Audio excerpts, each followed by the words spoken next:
Okay, I found that bundle.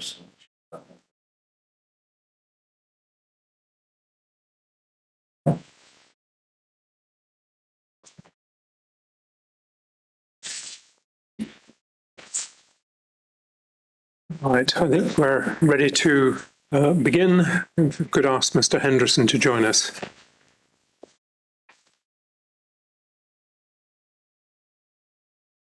Good afternoon, Mr. Henderson. Hi, good afternoon.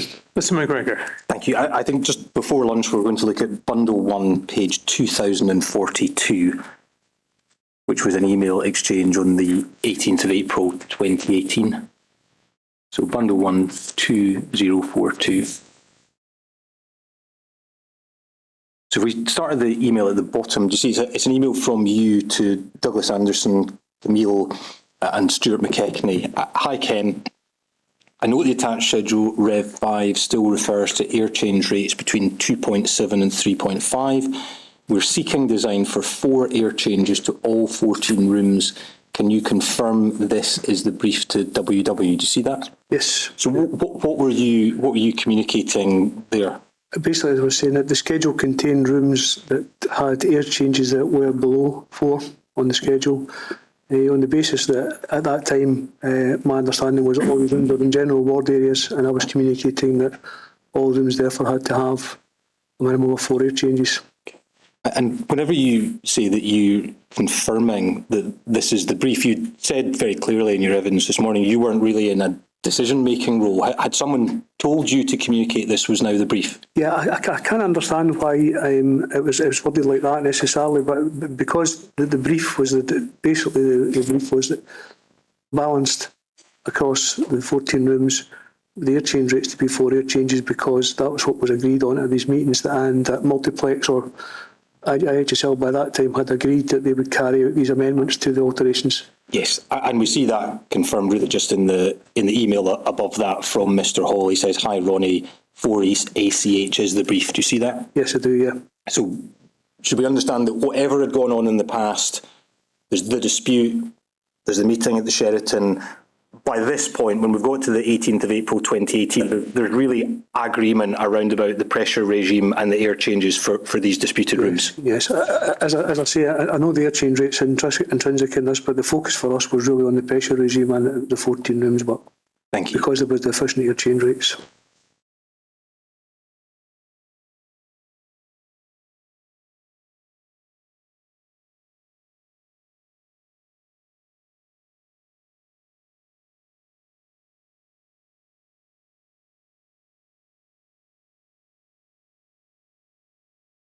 If I could ask you to look at Bundle 6, please, and if we could start at page 24.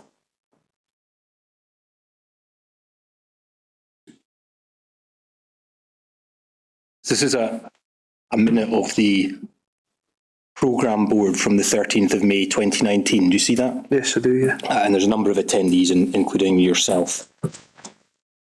And one of the items that seems to be recorded within the minutes for this meeting is what's called a residual risks register. Yes. Is that a document you're familiar with? Yeah, I'm familiar with the context that it's risks that reside after the project that need to be dealt with on an operational basis. And who would be creating the residual risk register? I'm not sure in this context. It would be done at this particular meeting, which I wasn't a regular attendee of, but I wasn't sure who was in control of that risk register, but it would probably be a collection of people with input into it. They may well have managed it on our behalf, but I don't physically recall that, if I'm honest with you. So in fairness, you say you're at this meeting, but you didn't generally attend these types of meetings. No. Do you remember why you were at this specific one? I think it's because the post-completion works had been identified from after Sheraton and after certain other issues, and that we were then developing all these works to go on, and I was updating relating to that. Okay. So if we look on to page 30, we'll see the residual risks register itself. So Bundle 6 page, is this a document you recognise or will have seen before? I think so. I'm not 100% sure if I've seen the residual risk register, but I have seen project risk registers and other matters, other items like this. Thank you. If we could then perhaps just look down to page 34. And you see in the top left-hand corner, there's an entry 12. This has all got strike-through text on it. Bedroom ventilation pressure regime and air change rate in rooms for neutropenic patients. Do you see that? Yes, I do, yeah. And it seems from the scored out text there and on the right-hand side that this has been discounted as an issue. Can you help the inquiry with what that risk was and why it had been closed off? Yeah, I can't remember who raised it initially, but there was a discussion around the neutropenic air change rates in terms of table A1, and that the air change rates that we had didn't comply with table A1 and SHTML 301. There was a clinical discussion within the project team, and out with the project team there was a meeting at the old sick children's site with the clinicians, infection control doctor and myself present, and we presented to them on the day what Project Co had designed and was that acceptable to them, and it was concluded that it was. They could work with the confines of that new design.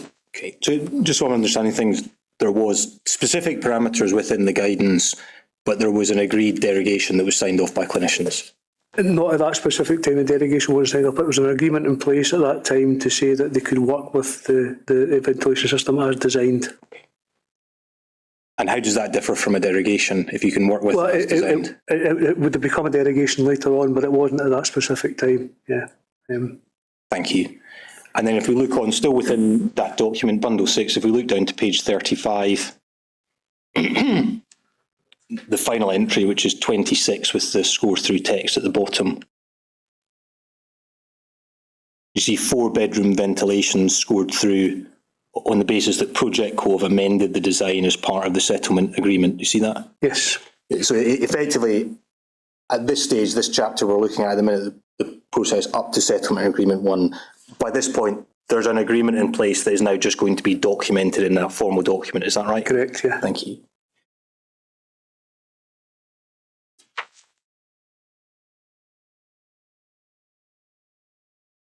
If I could move forward in the chronology to August 2018, and if I could ask you to look to bundle 10 and to page 111.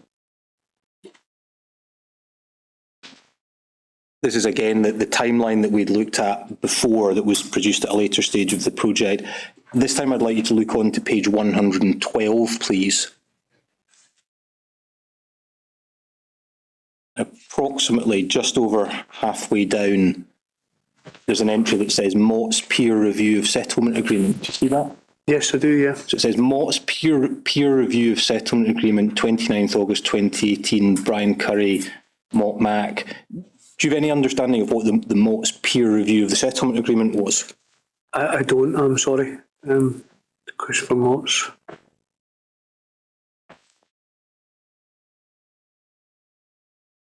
The next document I'd ask to have in front of you, please, is Bundle 7, Volume 3, page 143.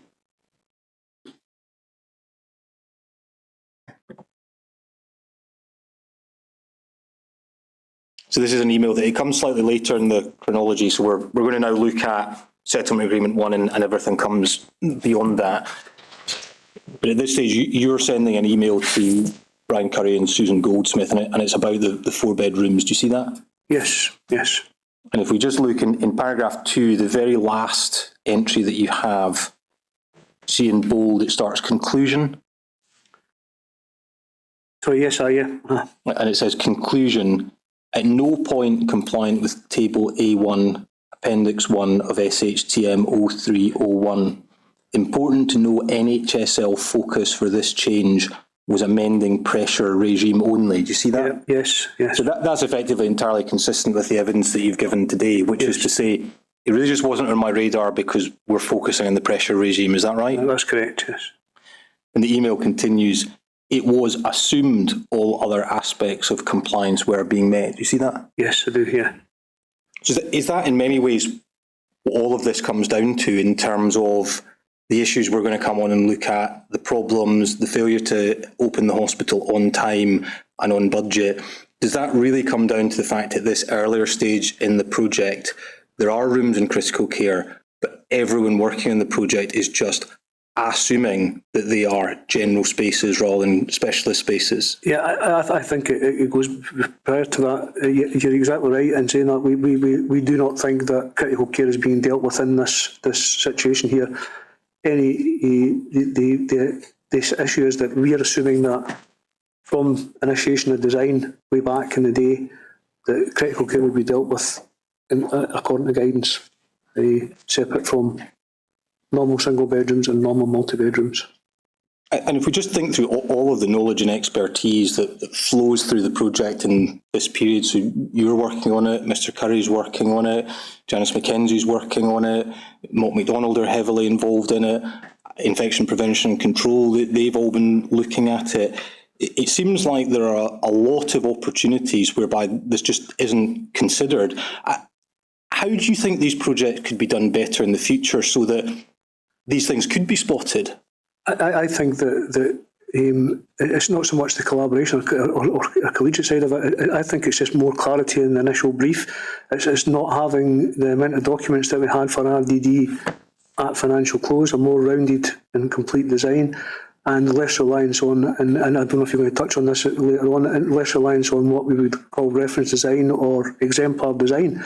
That was a series of documents handed over to as a starting point for the designers to take away with them and develop the design from.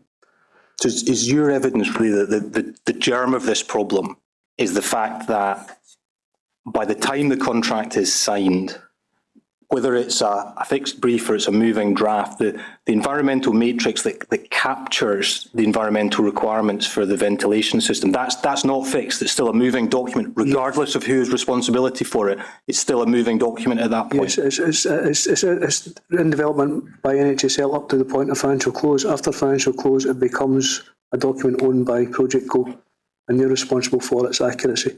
And your understanding is that it's because that's not fixed.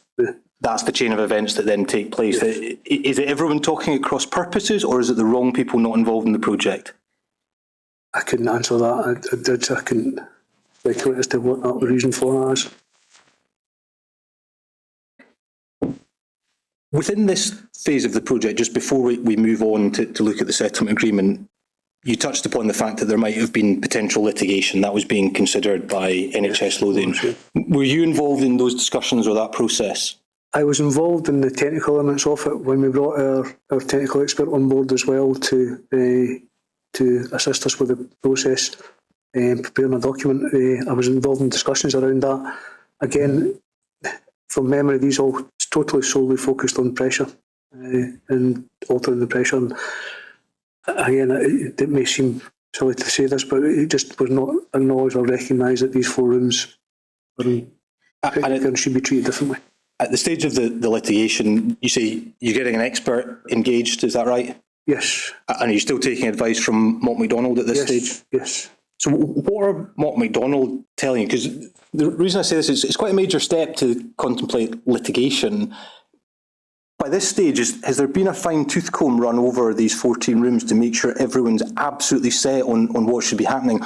Or is there just this brittle thinking that because the clinicians have said it must be balanced or negative, that's what must happen?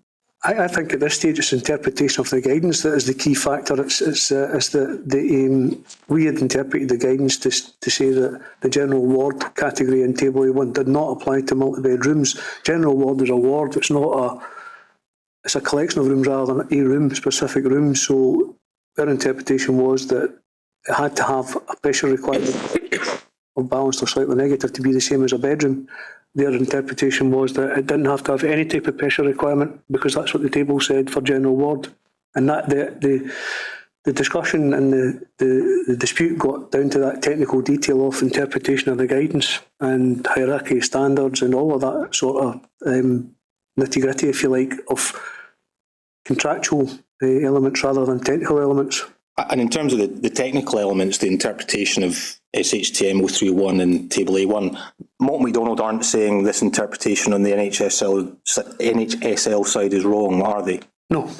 And you also said that you'd input from an expert. Is that Rollison that provided the report? Yeah. Well, if we perhaps just look to that Bundle 13, Volume 9, page 30, please.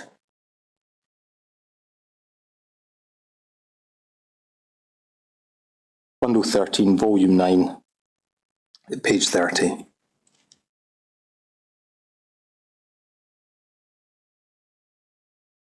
You see there, paragraph 1.0 introduction, 1.1, this opinion has been written by David Rollison, who's an engineer. Do you see that? Yes, I do. Is this the report that you're talking about that was Yes, it obtained is. by Yeah. NHSL? If we look down to paragraph 1.3, 3 lines up from the bottom of that paragraph, I understand that the board may also have concerns regarding Project Co's proposed air change rates, but this is not an issue upon which I have been asked to comment at this stage. Do you see that? Yes. What's Mr. Rollison referring to there? I assume, and I can't say for definite, I assume this is relating to the item in the schedule where they still had deficient air change rates below 4 air changes per hour. Some of them were saying 2.7, some 3.5.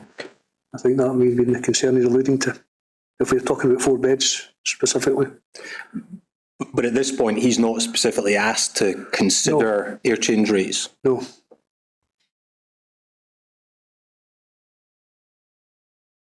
We then look on to paragraph 34 within the report, please. It's page 34, paragraph 3.3.6. See the opinion offered in the final sentence, last 3 lines.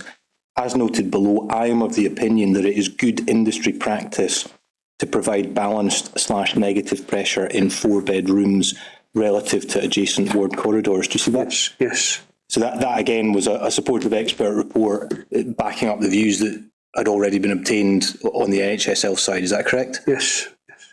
And if we look down to paragraph 3.7, he records that good industry practice to ensure inter alia infection control requires the pressure in multi-bed rooms to be balanced or negative relative to the adjacent space. Do you see that? Yes, I do, yeah.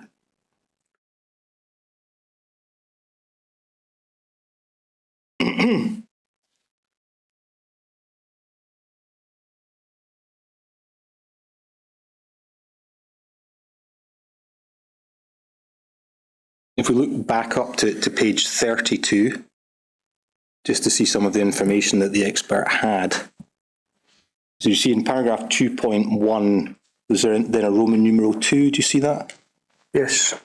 And he records mechanical extract from the 4-bed rooms, and then the B1 codes used B1009, B1031, B1063, and B1065, which do not have adjacent ensuite/accessible WCs, wet rooms at rates of 1.7 to 4 air changes per hour based on the room volume of the 4 bedrooms. Do you see that? Yes, I do, yeah. And again, correct me if I'm wrong, but within this report, the expert doesn't highlight that B1's a code for critical care rooms. No. And doesn't pick up on the fact that these are rooms without en-suites, which would potentially be in critical care spaces. Yes. So again, if we're talking about things that were missed internally by NHS Lothian, things that were perhaps missed by Mott MacDonald, these things that might be markers are also missed by the independent expert engaged by NHS Lothian. Yes.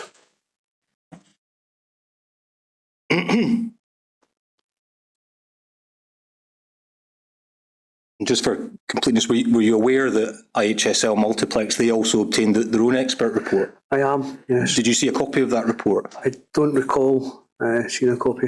I'm aware I think who carried it out, but I don't recall seeing a copy. But effectively, did that report just simply back up the counter proposition that for these rooms it should be positive pressure? I believe so, and that led to the Thank you. dispute. Now, the agreement is reached, and I think you tell us within your statement that effectively the solution is built out by IHSL and Multiplex before Settlement Agreement 1 is actually signed in the February of 2019. Yeah, I can't recall if it was 100% complete, but it more or less was, yeah. Okay. Yeah. And do you recall whether NHS Lothian received a letter of comfort effectively from IHSL in relation to the ventilation parameters that they had built? I do. If you're referring to the letter of comfort received from IHSL in response to the letter that was sent by Brian Curry, then yes, I did see that letter. Wait, if we maybe just turn that reference up, it's within bundle 4 at page 9.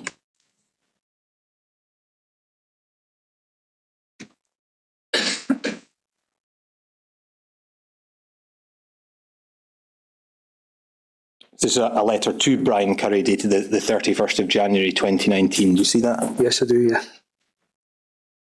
With the bold heading, re-provision of RHSC and DCN at Littletrans plant rooms plus ventilation systems. Do you see that? Yes, yes. And again, just so we're understanding the chronology, there's broad agreement reached at the principals meeting in early 2018, further agreement effectively by April, May, June time in 2018, with that agreed upon solution being built before settlement agreement 1 signed in the February of 2019. Yes. So whenever Brian Curry is receiving this letter dated the 31st of January, for all practical purposes, the ventilation system has not just been specified, but it's actually physically been built in the hospital. Yes, yes. And if we look over the page to page 10, at the top, you see in bold, all critical ventilation systems inspected and maintained in line with Scottish Health Technical Memoranda 0301, ventilation for healthcare premises. Construction, all ventilation systems have been designed, installed and commissioned in line with SHTM 0301 as required. The systems are maintained in such a manner which allows handover at actual completion to meet SHTM 0301 standards. Operations, all critical ventilation systems will be inspected and maintained in line with Scottish Health Technical Memoranda 0301, ventilation for healthcare premises. Do you see that? Yes. So was your understanding that there was full compliance with SHTM 0301 or partial compliance with some derogations? There was compliance with SHTM 0301 except for the previously agreed derogations that we knew about, like 64 air changes, for example, and neutropenic ward. Okay, so whenever you're talking about compliance, in terms of the 20 rooms that were in dispute, yes. Did you think that there was full compliance for those rooms, or did you think there were some derogations for those rooms? I thought there was full compliance for those rooms.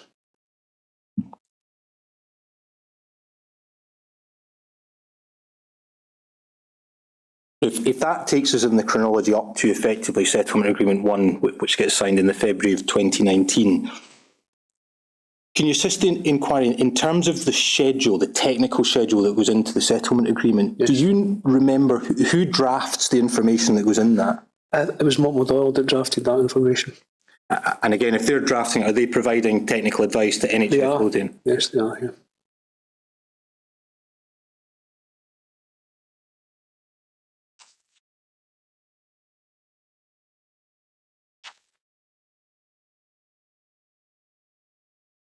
The next chapter really is the IOM Limited reports.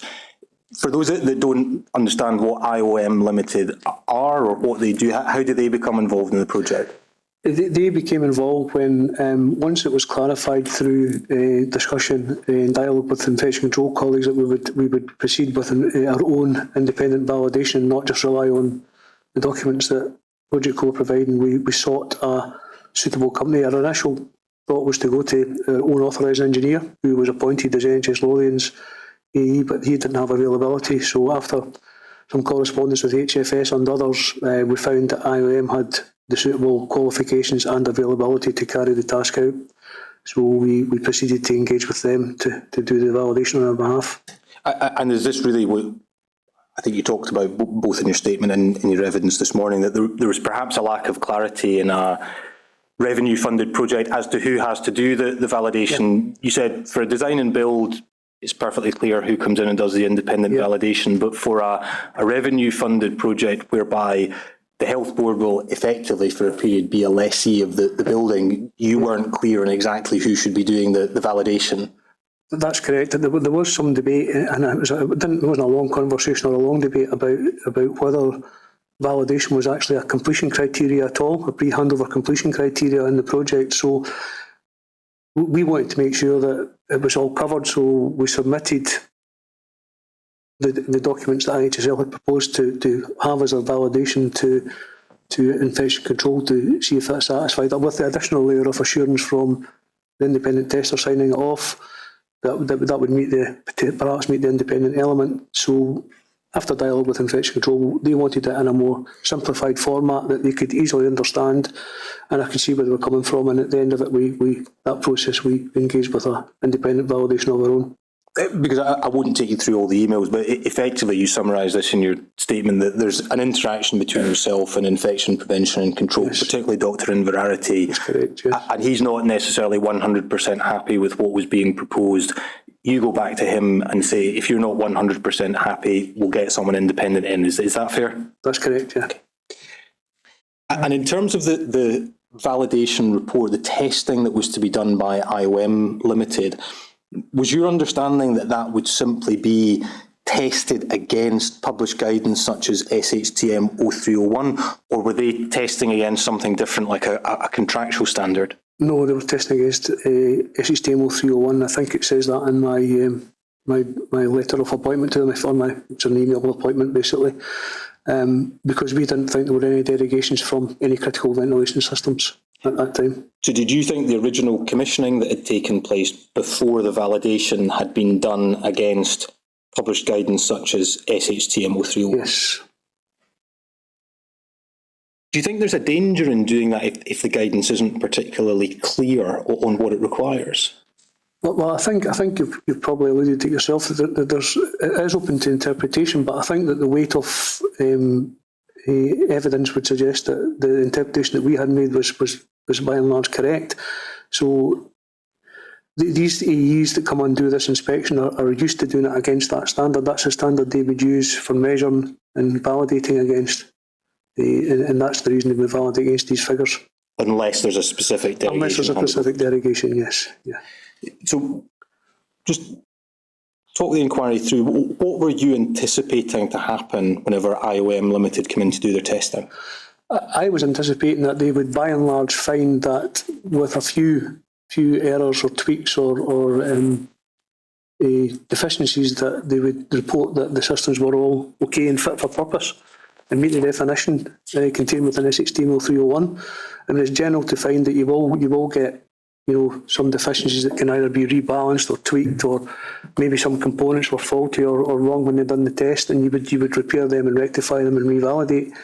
Generally, you do not find significant deficiencies in these types of validations. And what happens whenever IOM Limited come in and do their testing? In terms of the process they go through? What do they find? What did they find? Well, they found the initial focus was on theatres, and they found some deficiencies in theatres.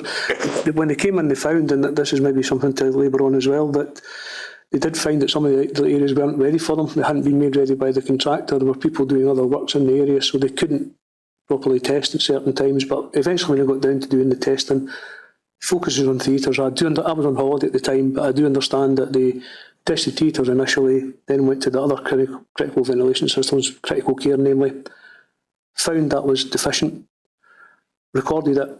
Again, I can only speak to what I've learned since because I wasn't there at the time, but I think that they verbally communicated that there was an issue on the 25th of June with critical care vent system, but at that time it was unknown the magnitude of that issue. So what we did with IOM and the theatres is focused on theatre works. When I came back from holiday, focused on theatre works.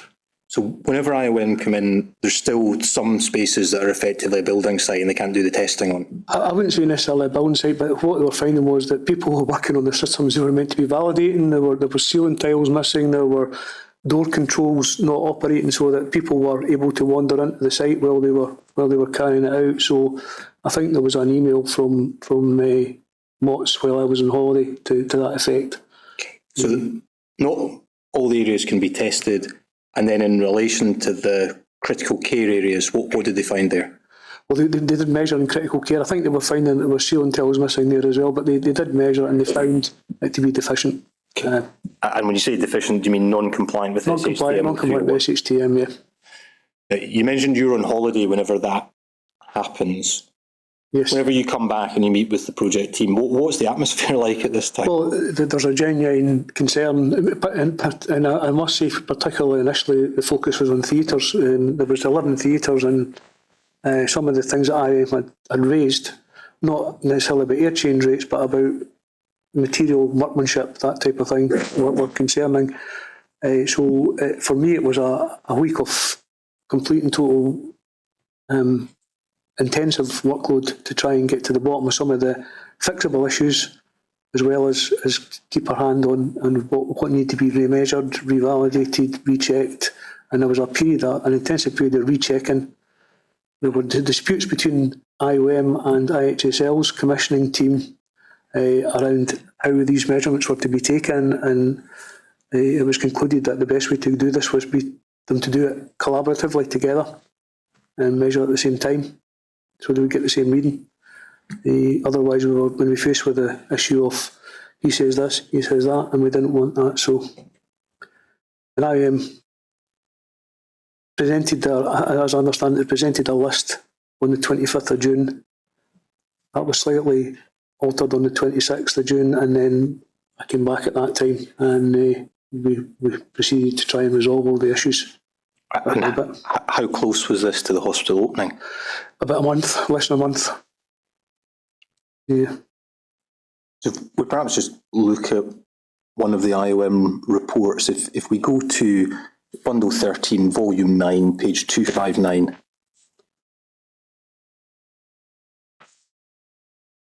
So Bundle 13, Volume 9, page 259. So IOM report, witnessing of theatre rebalancing and validation summary report, Edinburgh Royal Infirmary,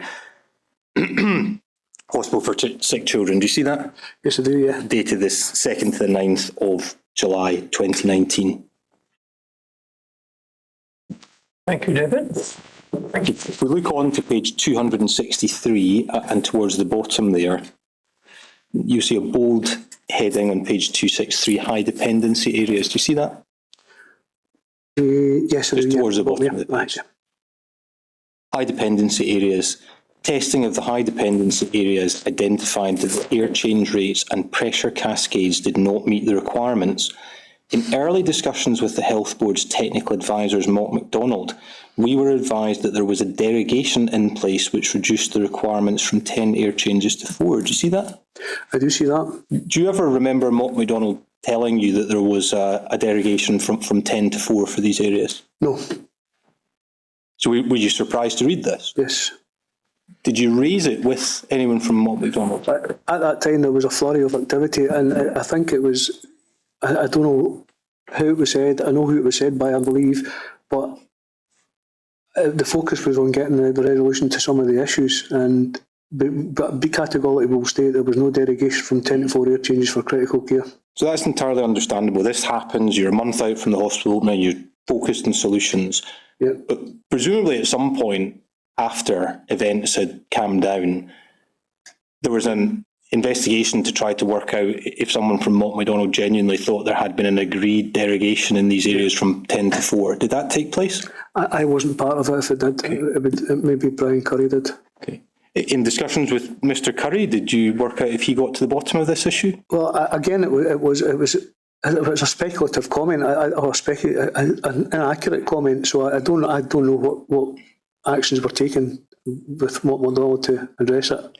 Did you ever get to the bottom of which individual from Mott MacDonald was allegedly attributed to have said this? I believe so. Yeah. Who was it? It was Colin McRae. Colin McRae.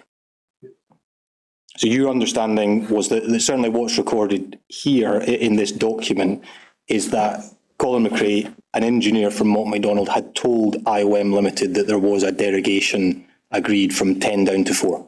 Yes. But that didn't accord with your understanding of what had gone on in the project before.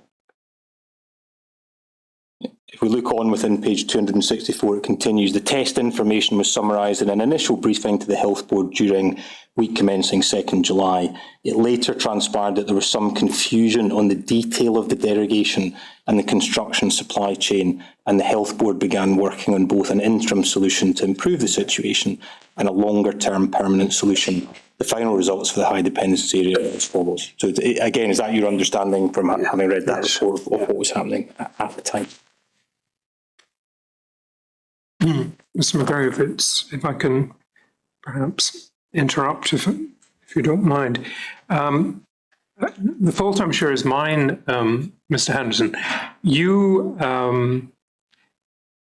instructed IOM. Yes. And we see from the IOM report that they were appointed by the health board to validate the critical ventilation systems at the new hospital. Now, as I say, I'm sure it's my fault. Why was there a requirement, as you saw it, to validate the critical ventilation systems? It's a requirement of guidance to validate. All critical ventilation systems should be validated prior to be put into use. So where, excuse me, and where do you understand, excuse me, where do you understand that requirement comes from? It comes from SHTM 0301 in part A, but mostly from part B. Part B specifies the exact locations, and part A does as well, actually. So the source of the requirement to validate comes from Chapter 8 of Yes. SHTM. Yeah, 0301. It might be helpful, Lord, simply to draw Lordship's attention and Mr. Henderson's to the relevant provision, if it's helpful. It's in Bundle 1 at page 1159.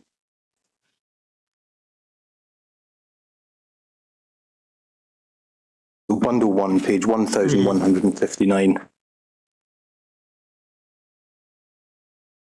This is within SHTM 0301, the 2014 version ventilation system commissioning / validation report. 8.64, following commissioning and or validation, a full report detailing the findings should be produced. The system will only be acceptable to the client if at the time of validation it is considered fit for purpose and will only require routine maintenance in order to remain so for its projected life.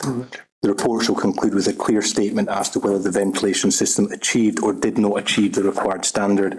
A copy of the report should be lodged with the following groups: user department, infection control where required, estates and facilities. So rather sounds if you and Mr. McGregor are on the same page. That's a standalone requirement to validate and derived from the technical memorandum. Yes.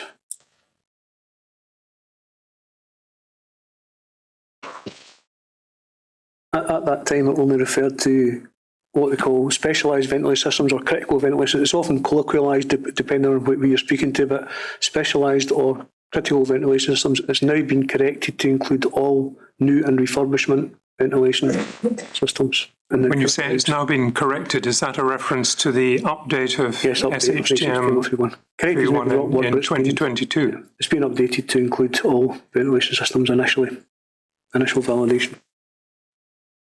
Right. Thank you. Yes. Earlier this morning, we were discussing the HAI scribe documentation. I think you had accepted that the stage 4 HAI scribe hadn't taken place before the new hospital was accepted by NHS Lothian. Is that correct? Yes, that's correct. Were you involved in the process that tried to complete HAI scribe stage 4? I was to an extent, yes. Yeah. So if we could maybe just look to that document, if we could look to Bundle 5, page 95, please.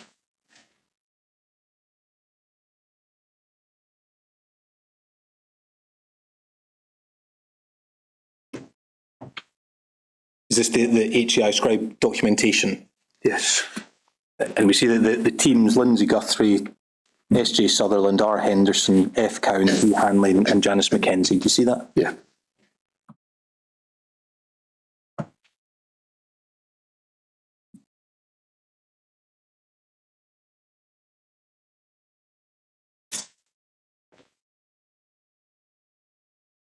Thanks, Tim. Thank you. And if we look on to page 98, there's questions 4.26.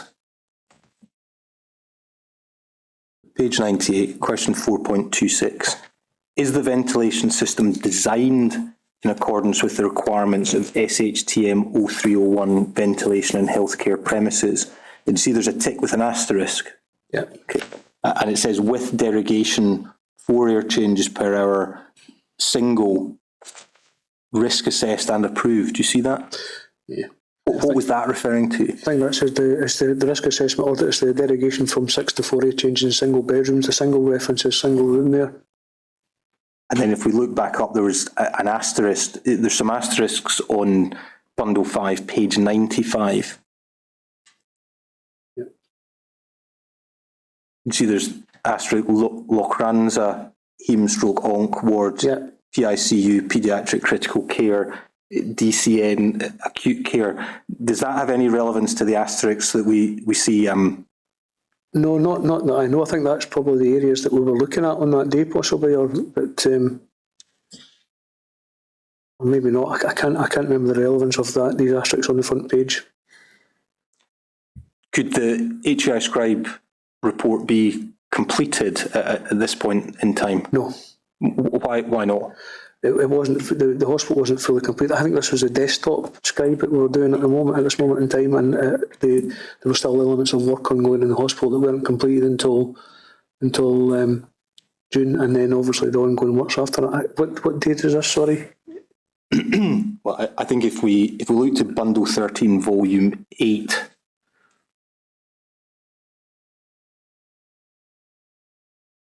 And go to page 2218.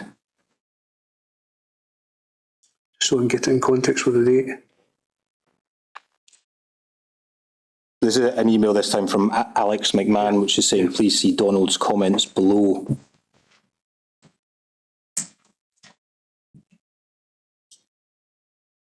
I think if we look below, there's an indication that there's various risks.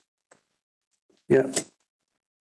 So it would seem that this was trying to be done certainly in the period after the building's accepted in the February 2019. Yes, yeah, I see that. But I think you were saying in terms of why that decision was taken to enter into the settlement agreement, accept the hospital before you'd done the stage 4 HEI scribe, that wasn't a decision for you to make. It wasn't, no.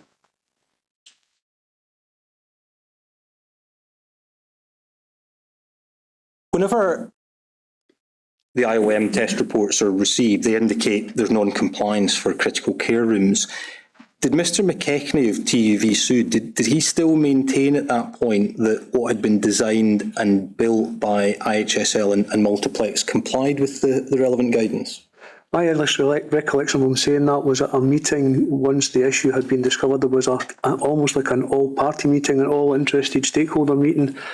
We were clinicians, we had HFS, we had IHSL and represented by TUV Sud, and he reiterated that view, that in his view it was compliant, and he was asked at the meeting to present his case effectively in a report, and we were also to present our case for the opposite, if you like, in a report as well. But I think it was clear from all present at the meeting, including HFS, who asked for the report, that the interpretation should have been 10-year changes plus 10 passwords for critical care. So at this point, when the issue's discovered, you have NHSL and IOM saying it's non-compliant, but Mr McKenzie of TUV Sud, he's still maintaining that what has been designed and built, that still complies with Yes. SHTM 301. Yes. And again, I think you'd probably answered this, but why was it that IOM's view was preferred to Mr McKenzie's view? As I said, they are experienced authorised engineers in the field, and they validate systems all over the country, all over the UK, and they validate to that standard. And it's not only because IOM said it, it's because HFS said it, and David Rollison probably effectively said it as well, that there's a wrong interpretation that TUV Sud had. So whenever this issue emerges, David Rollison, he's now agreeing with IOM Limited, is that right? I shouldn't really have said that, to be fair, because he wasn't involved at that time.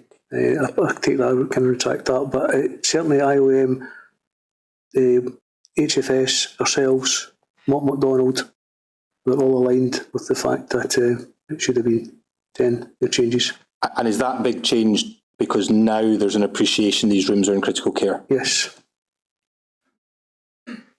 Whenever that was communicated back to the clinicians, that actually what they really should be having is positive pressure rather than balanced or negative pressure, what was their reaction? Their reaction was that, I think that there was genuine surprise as well that they were receiving something non-compliant. As I say, that there was that element where we thought we were dealing strictly in pressure. They knew they were dealing with critical care, but once they realised that it was not going to be compliant with guidance, they accepted that it had to be made compliant. But did some of the clinicians not push back and say, really, what we want is balanced or negative pressure? They didn't, because they had a site walk round and a review of the issue, and I think they produced a paper that accepted that it could be made compliant, and they could work with that. If we just look, for example, to Bundle 13, Volume 8, page 594, please.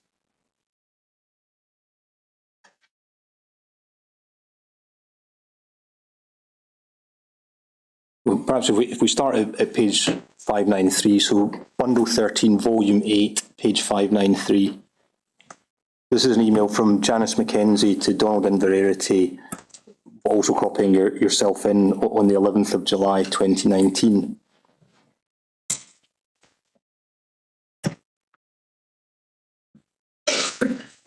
Thank you.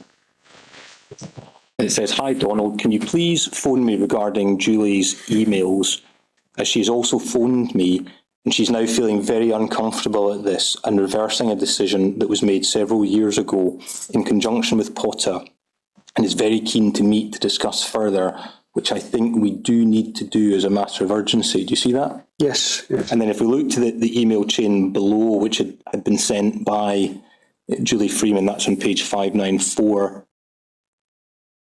3 bullet points up from the bottom of the first main paragraph, it says the SHTM 0301 for critical care has supply ventilation only with the positive pressure in Appendix 1.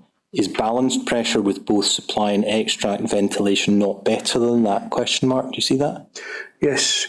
And then if we look to the next paragraph, the final sentence there, she states, inherently cohorting infectious disease is a positive pressure area, does not feel right to me. You see that? Yes. So were clinicians really quite concerned about this potential change? Yeah, I didn't. I know I was copied into the email that Janice sent, and obviously it had this trail at the back, but I didn't quite pick this up at the time. But yes, it seems they were concerned at the time that they were reversing a decision that they'd made for clinical reasons previously. But I think ultimately the requirement to comply with guidance, in this case only overrode that requirement.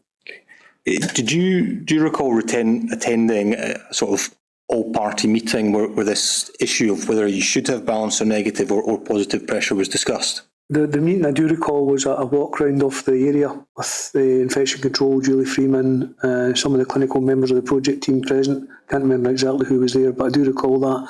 And I think a 2-page paper was produced. And I think from that meeting, Donald explained from an infection control perspective to Julie Freeman how it could be made to work with either negative, balanced or positive. Just to be clear, your understanding of the meeting was that Dr. Inverarity effectively said, you can either do this with positive pressure or you can do it by way of balanced or negative pressure. That's my recollection, yeah. So from a safety perspective, was there really a problem with the pressure regime? It didn't comply with the guidance, but was the pressure regime unsafe? The pressure regime unsafe and complying with the guidance? That's for an infection control doctor to say. No, that's fine. If you can't answer the questions, but yeah. I'm really interested in what Dr. Inverarity was saying at these meetings, because you're copied into the meeting where some of the clinicians are saying, we're concerned, we think it should still be balanced or negative. What's your recollection of what Dr. Inverarity is saying at that? I think that what he explained at the meeting was that there's a hierarchy of different ways to prevent the spread of infection, and ventilation is just one of them. And there were other ways of doing it, and I think that they felt that they wanted this, as it's a new hospital, to be compliant with guidance rather than start from a place of having to explain themselves every time this issue cropped up in future. At every annual verification, for example, it would be found to be non-compliant with guidance, so another explanation would be required as to why we accepted that. So I think he explained that. I'm speaking for Donald here, and this is only my own recollections of what was discussed at the location. It was around those items. That's how well, perhaps we look to Bundle 13, Volume 8, page 554. Bundle 13, Volume 8, page 554. There's a record, it's called Summary of Discussions on 10th and 11th of July 2019. Do you see that? I recognise that, yeah. You were listed as one of the attendees both on the 10th and 11th. Yep. And it records, we discussed the current proposals for improving the critical care ventilation to ensure that it is compliant with SHTM 0301 with 10 air changes and 10 PA positive pressure in the single rooms and 4-bedded bays. Do you see that? Yes. Then if we look over the page onto page 555, there's a bold heading of compliance with SHTM 0301. Yes, see that, yeah. It says, currently the 4-bedded rooms and single rooms have 4 air changes, and this needs to increase to 10 air changes to ensure compliance with SHTM.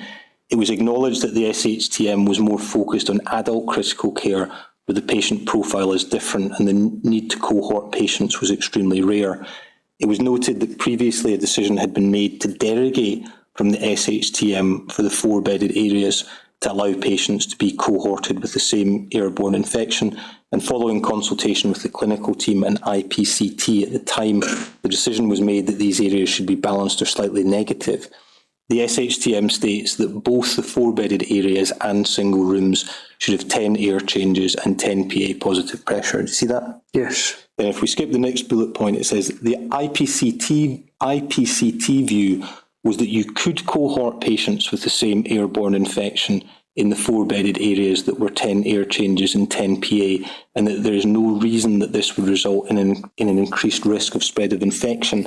A design of balanced or slightly negative pressure approaches the issue of spread of infection from a cohort from a different direction, but it was agreed that neither approach increases the risk of infection spread, but that the SHTM 0301 compliant design has additional benefit for neutropenic patients who could be in single rooms at 10 PA positive pressure. Do you see that? Yes. So having seen that, is the mood of the discussion effectively that you can do balanced or negative pressure safely and you can do positive pressure safely, but both are perfectly adequate solutions? Yes, yes, I'm reading that. So does the issue really then come to be that the air changes, the fact that you're only going to have 4 air changes rather than the 10 set out in the guidance? The issue at this point, is to meet the 10 set out in the guidance, but in the initial discussions it was purely about pressure. Mm-hmm. And I think that was down to the clinical need rather than... Mm-hmm. Because, again, it's probably for infection prevention and control doctors, but how many air changes were there in the critical care rooms at the hospital at Sheens? To answer that in an honest way, zero measurable, but it was openable windows were the means of ventilation in the old Children's Hospital. 2 of the rooms that were separating patients from the body of the main ward had extract fans in the window, but that was really the sum total of mechanical ventilation in the ward. Again, just so I can understand, at Sheens effectively no air changes per hour unless the wind's blowing the right way whenever you open the window. Pretty much. Guidance suggests 10, and the solution that had been built at the RHCYP was 4 air changes per hour. Yes, that's correct. Do you recall any discussion at this meeting? Obviously, your position is NHS Lothian always wanted the guidance, they always wanted 10 air changes per hour, and they wanted a state-of-the-art hospital. I understand that. But the backstop was at Sheens there weren't any air changes per hour. Was there any discussion at this meeting about 4 air changes per hour, albeit it doesn't comply with best practice guidance, about whether or not it would be safe? I don't recall it at this meeting. I do recall a very short discussion at one meeting, and I think it might be in the meeting where Mr McKenzie stated that he felt his design was compliant, that 4 air changes was better than where they currently have. But I think that was superseded by the decision-making process that occurred on the 4th of July. Thank you. In terms of the chronology, there's then effectively what's called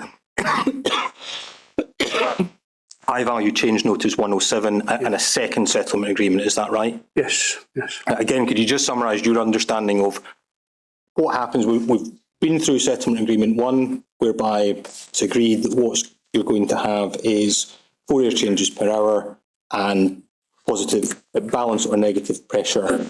What changes are made to the ventilation system for critical care in high value change notice 107? The high value change 107, it was effectively a redesign of the critical air ventilation system to bring it up to compliant standard. And that included new air handling units, new ductwork, the opportunity then to look at the isolation rooms and put them on the air handling units. Not that it was an absolute 100% requirement to do so, but it was a 99% one. So we done that at the time as well. So the brief was basically to using the list of rooms for critical care to bring them all into what our understanding of what SHTM 0301 compliance was. So it changes plus 10 passes. Effectively, whenever IOM do their testing and it's identified that it's non-compliant with IOM's view of SHTM 0301, you then have high value change notice 107 to put in place a system that will comply with that interpretation of the guidance. Correct, yeah. Thank you. And did you then arrange for further testing to be done by IOM Limited on the new solution after it had been designed and built? Yes, yes. What was the outcome of that testing? It was tested against the SHTM 0301 and found to be compliant with the guidance. Okay. So if we look within bundle 1 to page 2995,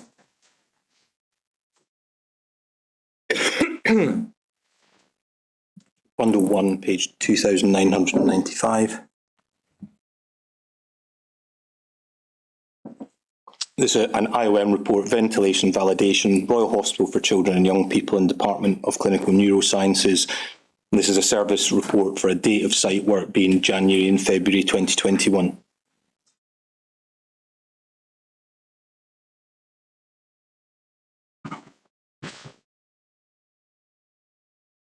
Look to page 3000.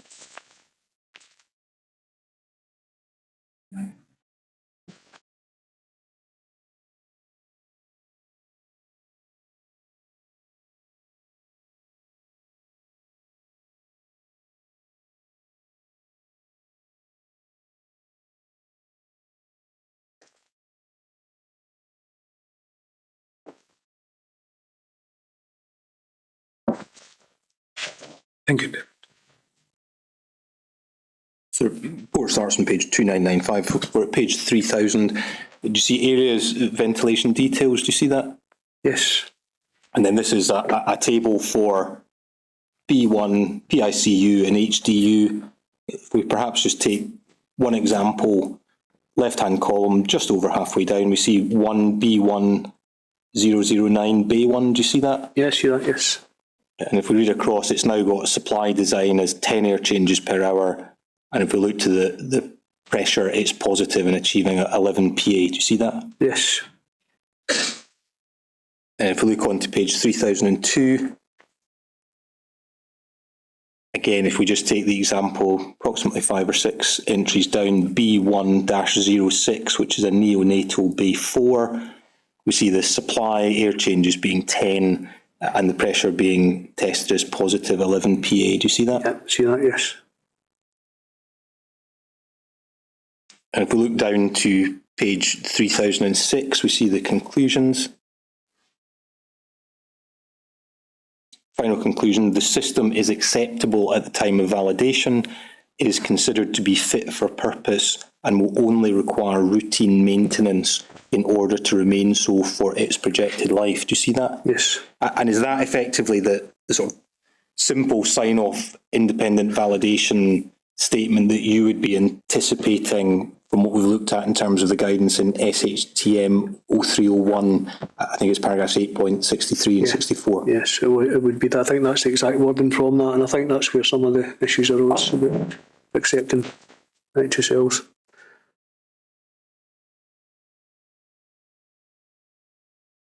Still within that bundle, I think it's an appendix to the report. If we could look on to page 3014. This is an email from Paul Jameson to yourself, Ronnie Henderson. And if we just read the second paragraph there, it says, as discussed on the day the physical inspections were made, indicate that the Dakin units look superior to the previous Sando metal units installed on site. Do you see that? I do, yes. For those of us that don't know what the Dakin units are, as opposed to the Sandamental units, what's been communicated in this email? These are, Dakin are the manufacturers of the air handling units. Paul Jamison and I went to a site inspection of those, or a factory inspection of those with Darren Forbes as well, of Intake, to inspect them as they were being manufactured and to carry out tests on them in the factory. And Paul was making the observation there that they were far superior to the existing Sando metal units on site, which were manufactured for the initial build. Thank you. If we then look on over the page to page 3015, third paragraph, we see the author states, we jointly witnessed the air handling unit volume supply test, one large and one small unit. The small unit, this demonstrated over 20% spare capacity and 40% for the larger unit. Do you see that? Yes. And then if we look down just to the penultimate paragraph, it states, overall, the units are, in my opinion, satisfactory, and I stated earlier, far superior to the previous units used on the site. You see that? You see that, yes.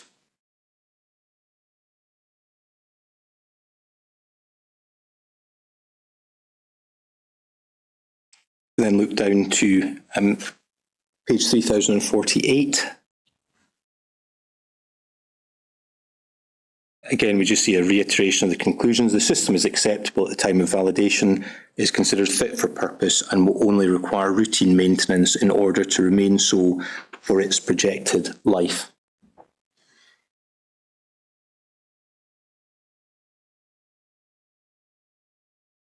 I'd finally ask you to go to bundle 1, page 3233.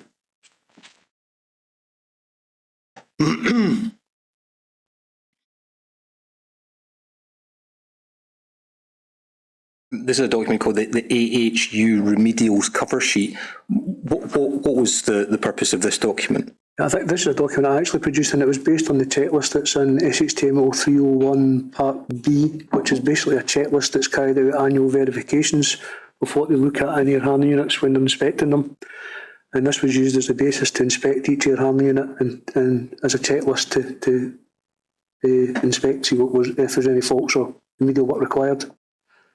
So if we look to the third paragraph, it says, as discussed and agreed between the board and the AEs representing IOM and Turner PES, and to satisfy board governance, could all participants in the AHU process please sign each individual AHU sheet, as well as in the table below, recording that the unit meets the criteria set out in section 8 of SHTM 0301, and return a scanned copy. All reviewers will be given a complete copy once all signatures are received. Do you see that? Do yes.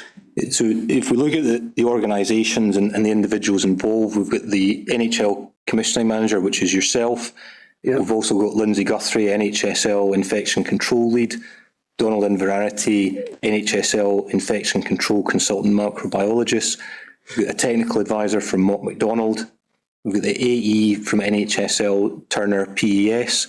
We've got the AE, the independent validation from IOM, and we've also got HFS, is that right? That's correct, yeah. So internally at NHS Lothian, you have estates, infection prevention and control, you've got engineers from Mott MacDonald, and you've also got IOM and HFS all signing off on the new system as designed and built, is that correct? Yep.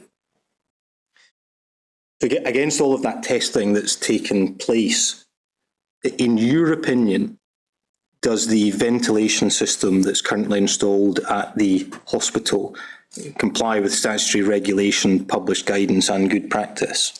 It does, yes.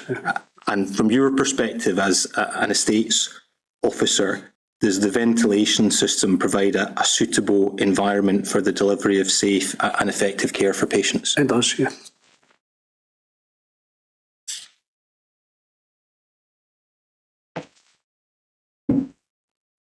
In relation to your reflections on the project, I think you've already said that you think part of the problem for the project really came because the specification wasn't absolutely fully locked down by the point that the contract signed.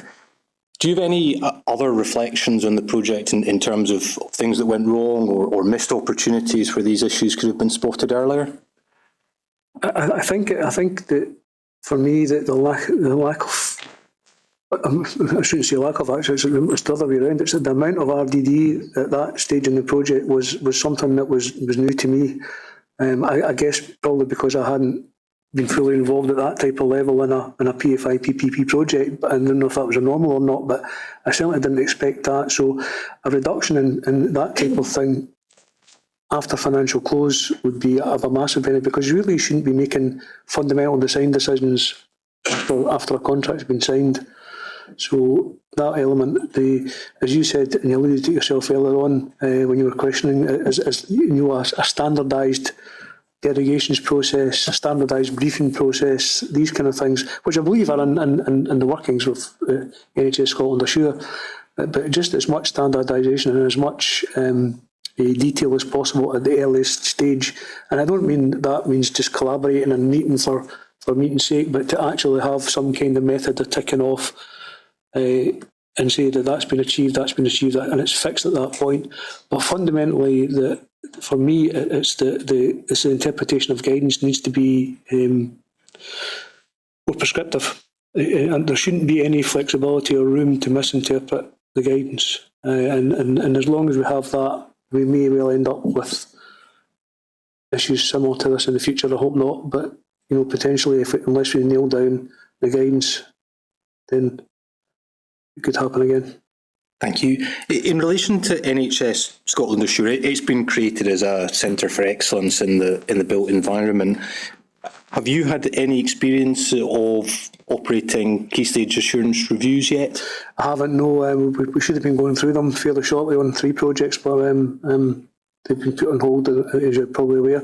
But no, I haven't had any experience, but I'm aware of what type of documentation is required for them, what's involved in it, how intensive it can be and how difficult it can be to do them. And obviously, if that's the level of scrutiny over the designs, then that can only be welcomed, because it should hopefully eliminate the majority of the significant mistakes in design. Do you think that's going to be an improvement on what went before? In theory, it should. The only issue I can possibly say is that what you'll find, unless NHS Scotland Assure have the staffing levels internally to carry out these reviews themselves, they will be relying on M&E consultancy firms to carry out the review on their behalf. And then that's a peer-v-peer situation, where you have one checking another's homework sort of thing. So if one interprets it slightly different from another, you could still have issues of it. But there should be a forum within that then to resolve that within the HFS or within the NHS Assure structure. And NHS Scotland Assure is not going to be an inspector, it's not going to be taking responsibility, it's really just going to be ensuring that there are these key stage reviews. Do you think in terms of a centre for excellence, it would have been better if they did have an inspection role? It would certainly be beneficial had the NHS Scotland Assure had some kind of responsibility to sign off or to agree or to inspect. It would give the board the reassurance that they have reassurance that someone above or someone to the side is inspecting that and giving a second opinion on its compliance. And in terms of why that's important, is it to try and just give the assurance? Like, why would it be relevant or helpful for a body like NHS Scotland Assure to be taking responsibility for certain decisions on a major infrastructure project? Well, responsibility is maybe a little low, but just to sign off that they accept that the actual design complies with the guidance that they have produced. They're really inspecting it against their own guidance, so it would just be a kind of note report just to say we have inspected the design and agree that it fully complies with our current versions of our guidance.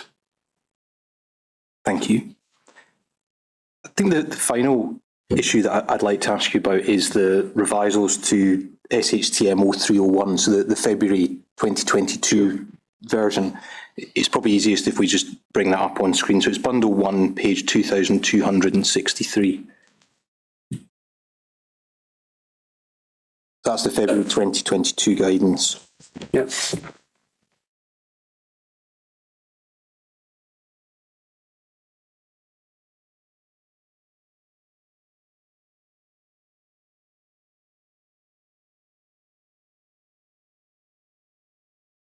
If we could look to the guidance it provides on derogations and alternative design strategies at page 2288.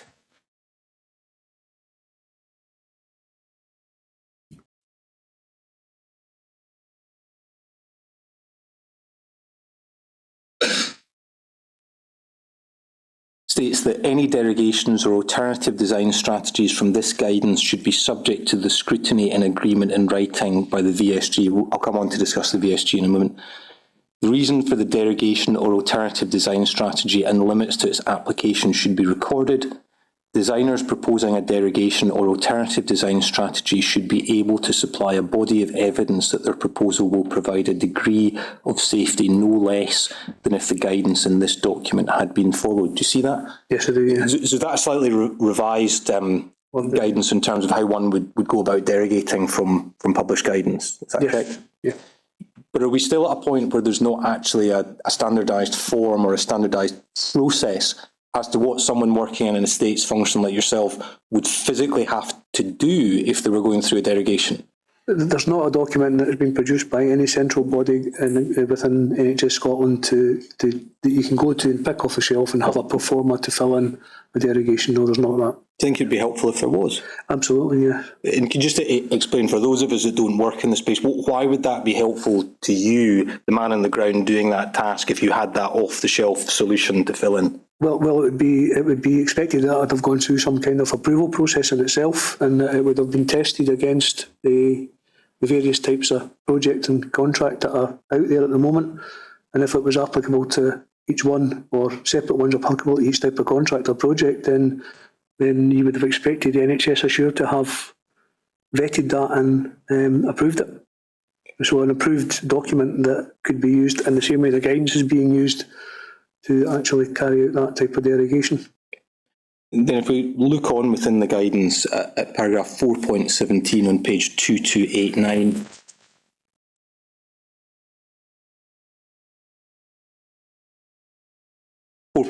new build health facilities must be fully compliant with the requirements of all legislation in force at a date agreed when signing the contract. They should comply with the guidance contained in the current SHTM unless a derogation has been agreed with the VSG. Do you see that? So is that 4.17? Sorry, 4.17. Yeah. 4.17, page 2289. Yep, see that, yeah. So does that just apply if you're doing a new build facility? Would it also apply if you're doing a refurbishment of an existing facility? I think it would. I'm not. That specific comment there is for new build facilities, but I think there'll be something similar in there for refurbishments as well. Yeah, I've not read this one word for word yet. I've checked various aspects of it, but. And this guidance creates the concept of a ventilation safety group. If we look to page 2286.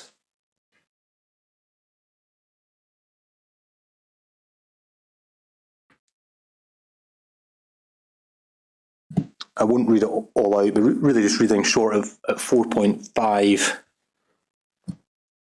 there's a sort of multidisciplinary group that should typically comprise of an authorising engineer, infection prevention and control, an authorised person, estates, clinicians and specialist departments, personnel from the finance department, other stakeholders as appropriate, and co-opted expertise. Do you have any experience of operating within a ventilation safety group? Yeah, I was a member of the NHS Lothian Ventilation Safety Group from 2021 till I retired last November. And all these people are on it. And they did talk about normal day-to-day things that estates would deal with. They also talked about projects, and they also, the other stakeholders as appropriate element there is people could bring to the safety group issues that they had with ventilation or requests for upgrades and that type of thing, and it would be considered at the group. And given that the previous guidance, and if we look through SHFN 30, all talks about a partnership, collaborative approach, is the ventilation safety group something new, or is it just formalising what was always best practice? I think it's new in a way, but it is formalising what would have been best practice in other ways as well. It's more defined than the collaborative approach. It's telling you exactly who should be there, for example. And what improvements, if any, do you think it brings to major new build projects? It would be an immediate understanding of the complexities of the project. The only issue I have potentially with this is that the centralised ventilation safety group for NHS Lothian is dealing with all the properties in NHS Lothian, so it's limited as to the aspects that they can deal with for individual projects. And I think the understanding is that large projects will have their own smaller ventilation safety groups comprising the contractor and other people of the same type of people there in them as well to make the decision initially and make a recommendation up to the main safety group. So the benefit is there for all the stakeholders to be at both the local, the main safety group and be involved in all the decisions pertaining to it. But the downside of that is it's the same people that will be involved in both. Thank you. And just finally, for me, do you have any other reflections, having worked on the project, for how these types of projects, new build hospitals, which are obviously difficult, complicated projects, how they can be done better to try and avoid some of the issues that we've been discussing today?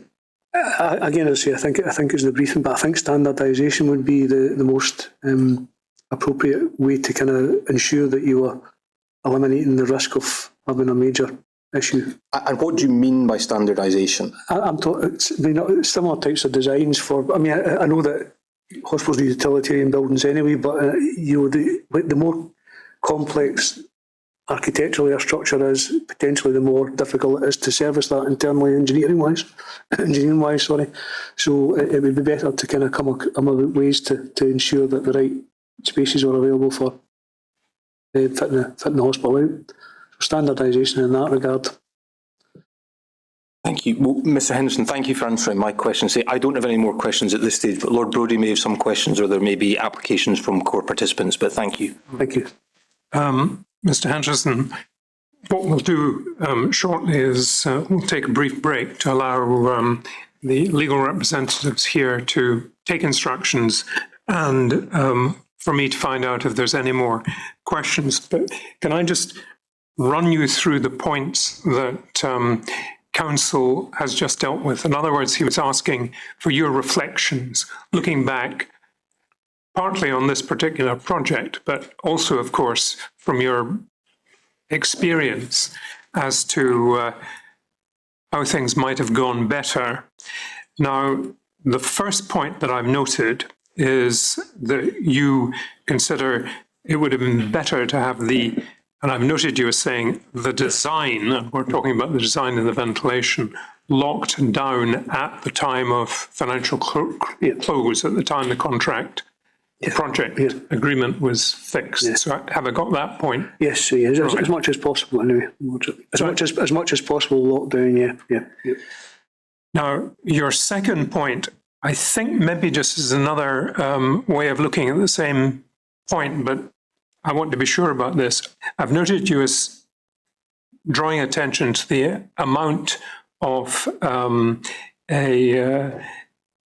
reviewable design data that was still outstanding at the time of financial close. Is that really the same as your first point, or is it slightly different? It's slightly different in that we were receiving a lot of design data that had it been locked down, you would still be getting quite a bit, but they would be in the form of more technical schedules rather than design drawings or design information. They may be things like technical schedules about equipment or grill schedules rather than actual design information that had to be reviewed. It would be more information about components of the systems rather than... Okay, am I understanding this correctly? You're making the point that there's a distinction between fundamental or more fundamental design issues and minor matters of, for example, items of equipment. The third point I noticed was you thought it was desirable to have a more standardized derogation process. Yes. Again, at the earliest, and we're talking about derogations from a guidance or other sorts of derogation? It would be from guidance. Sorry? It would be from guidance. Guidance, right. Yeah. And I think I understood that you had in mind that there should be a centrally provided pro forma document which everybody would use. Yes, yes. The fourth point I've noted is that it would be helpful to have, well, I've noticed it as the interpretation of guidance. Now, what I took from what you said was that the guidance as currently expressed was not sufficiently prescriptive. So should I be taking from what you said that you would want more detailed, more specific wording, or have I got that Yes, wrong? that's probably accurate. And what I really mean by that is table A1 could probably be produced in a better way to be more explicit in what it's actually trying to achieve. It does give you air change rates, but it could be a little bit more explicit still.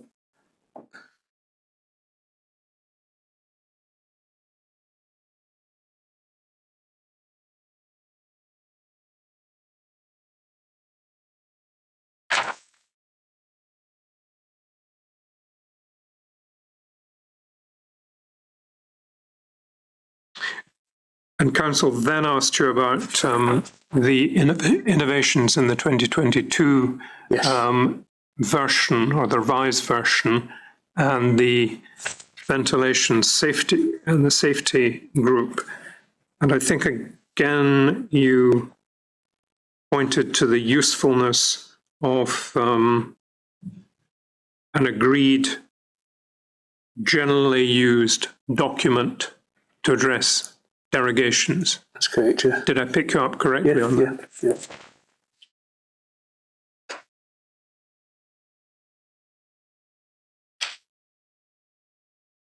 And your final point, which you used the word standardization, is that did I understand that properly as standardization of components, or is it maybe larger items of design? It's both really. It's component. It's down at component level. If you have the same installation materials, you can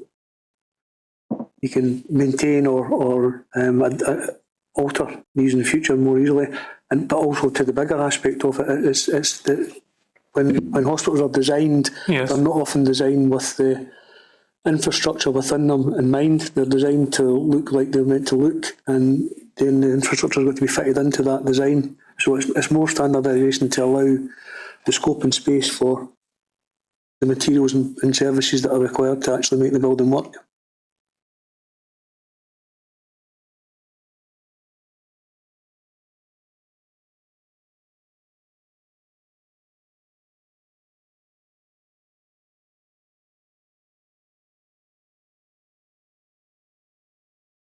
Right. I think I've got your points. Is there anything rises? Nothing arising. No. Well, we'll rise for, I would like to think, no more than 15 minutes to allow legal representatives to get instructions if necessary, speak to Mr. McGregor if necessary. If it turns out that these steps are not necessary, no doubt we can be told about that. But if we budget for about 15 minutes, could I ask you to return to the witness room, Mr. Henderson, and if you could give us another 15 minutes.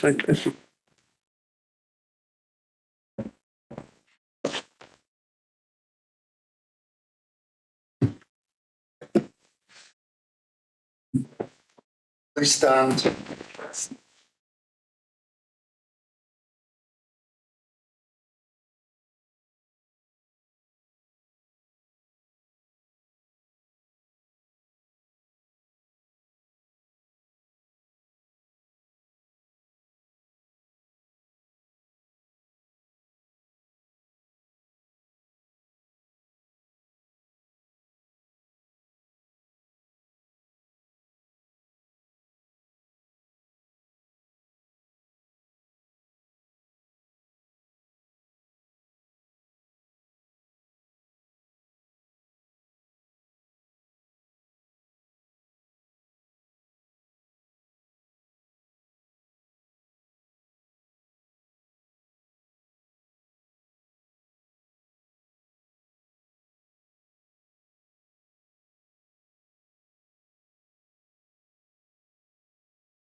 Mr. McGregor? There's no additional issues, my lord. All right. Well, I think we could probably go on to the next witness, Next witness is Janice McKenzie, my lord. Janice McKenzie.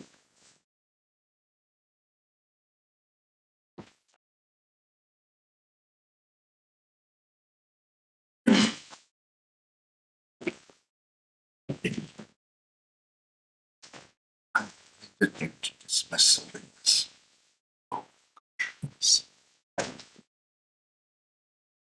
I'm being reminded I should have confirmed with Mr. Henderson that his evidence is finished. That was an error on my part.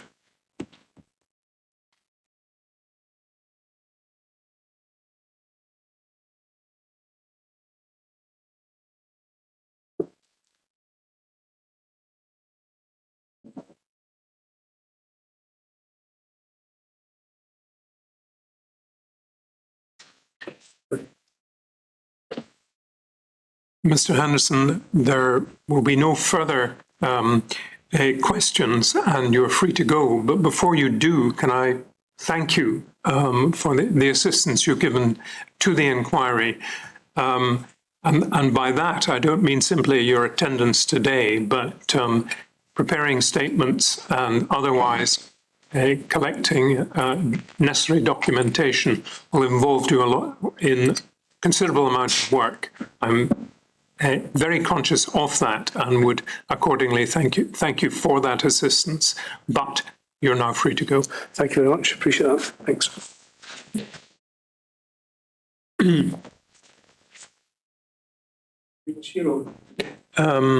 If you give it to Mr. Ray.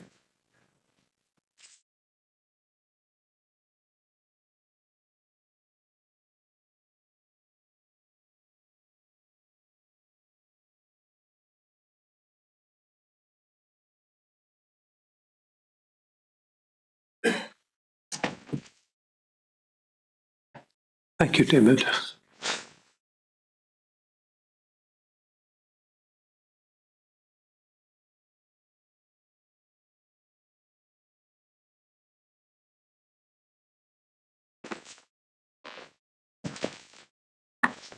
Good afternoon, Ms. McKenzie.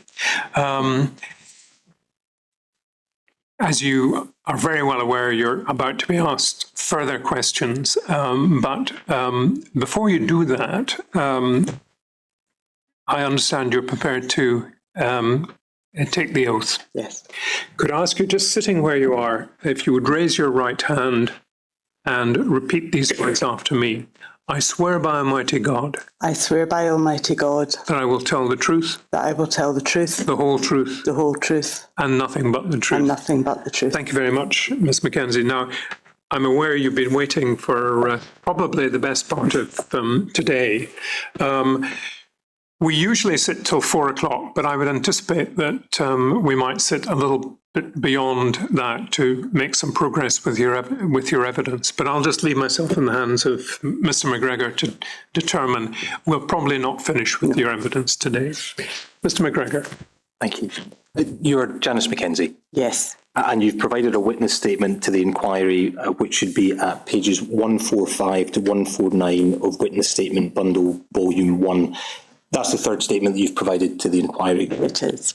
The content of that statement, or the most recent statement you've provided, will form part of your evidence to the inquiry, but you're also going to be asked some questions by me today. If you want to refer to your statement at any point, please just do let me know. Your qualifications and work history were covered at previous hearings, and particularly in your statement for the May 2022 hearings, it dealt with your qualifications and work experience. But really just to by way of summary, you qualified as a nurse in 1981, is that correct? Yes. You worked for NHS Lothian, retiring in October 2019. Yes. And you were the project clinical director for the Royal Hospital for Children and Young People in the Department of Clinical Neurosciences. Yes. Thank you. Part of that role within the project required you to engage with the children's clinical management team, is that right? That's correct, yeah. You just explain what was the children's clinical management team? So the Children's Clinical Management Team is a group of people headed up by, at the time it was Fiona Mitchell, who was the General Manager for Children's Services, and she was supported by the Medical Director, Associate Nurse Director, and a Service Manager, and they had day-to-day operational responsibility for the current hospital. And I think you say very fairly in your statement at paragraph 8 that a lot of the contact was done relatively informally by way of discussions and telephone conversations. Yes, it was. We'll come on and discuss some aspects of your involvement in the project. So by the project, I mean the Royal Hospital for Children and Young People, really from the point that the contract is signed right through until the hospital eventually opens. But just before we get there, if we maybe just look at some relevant guidance that would have been in play during the course of the project. So if I could ask you to have in front of you, please, Bundle 13, Volume 13, page 464.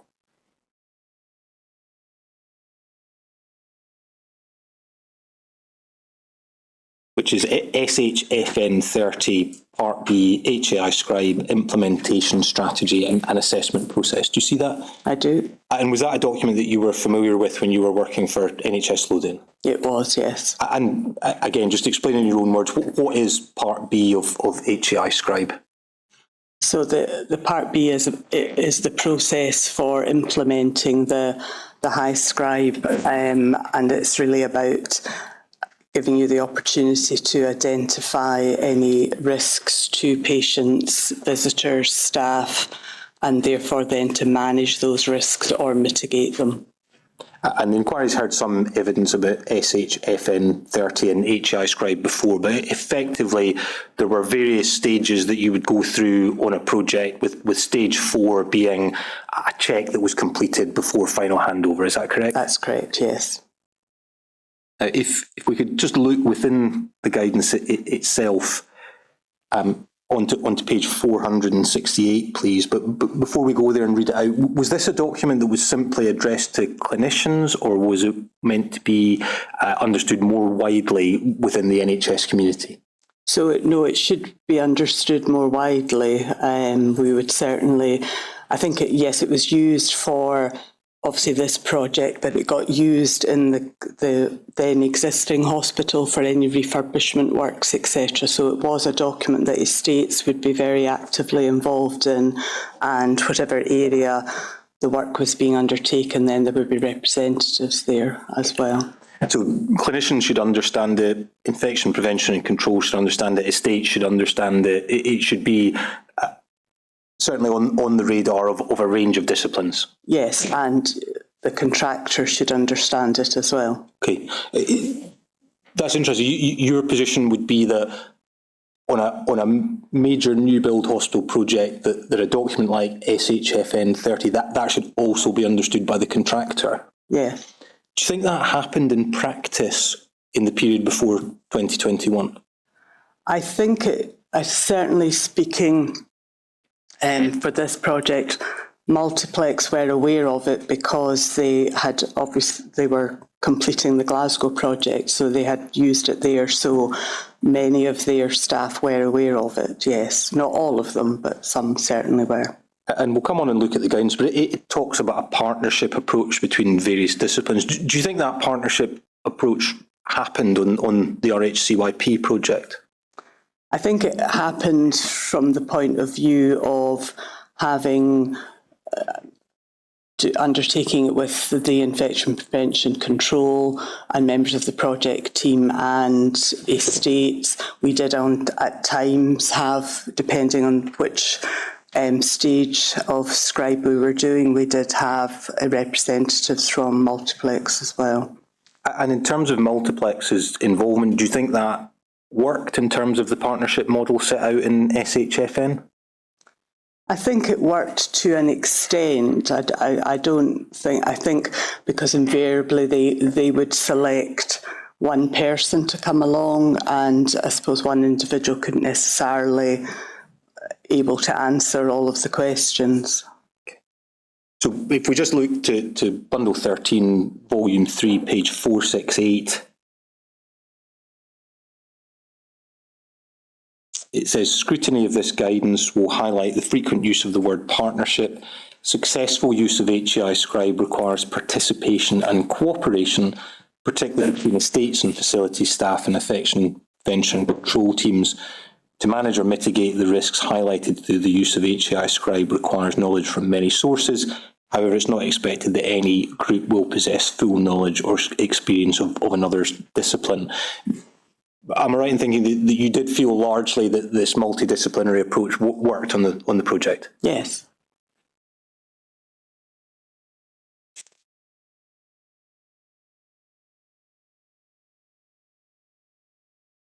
If we could look on to page 471, please.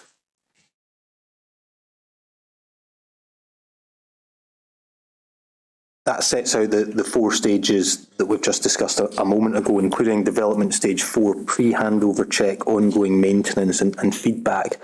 The inquiries heard evidence that there wasn't a stage 4 HAI Scribe completed for the project before the hospital was accepted by NHS Lothian. Were you aware of that? I was, yes. Do you know why that stage 4 HAI Scribe wasn't completed before the hospital was handed over to NHS Lothian? Because the hospital wasn't in a state to have that undertaken, because there was still a large amount of outstanding works, so we couldn't have completed it.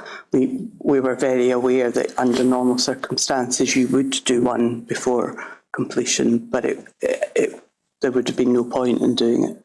So why not pause the project until the building is at that stage and then do the HAI Scribe? I think from my understanding, the reason to go for completion at that time was for commercial reasons. A lot of the detail I don't know of that, but there was a recognition because we had agreed that there would be a 3-month commissioning period after the hospital was handed over, that would give us time for the works to be completed and then to do the HAI Scribe then. And were you involved in that decision to accept the hospital without the HAI Scribe being done, or was that simply something you were told was going to happen? No, I wasn't involved in the discussions. They were at a very high level. And what would your personal views be on that as a clinician? Do you think it was the right decision for NHS Lothian to take? I think in hindsight, no, it wasn't the right decision for us to take. I think, you know, this was a project that had many delays to. Everybody wanted it to open, and I think people did it with the best of intention, but no, it probably wasn't the right thing to do. Because again, to an outsider looking in, if you have a 4-stage process, it does seem slightly odd that guidance would simply be sidestepped. Was that your own view?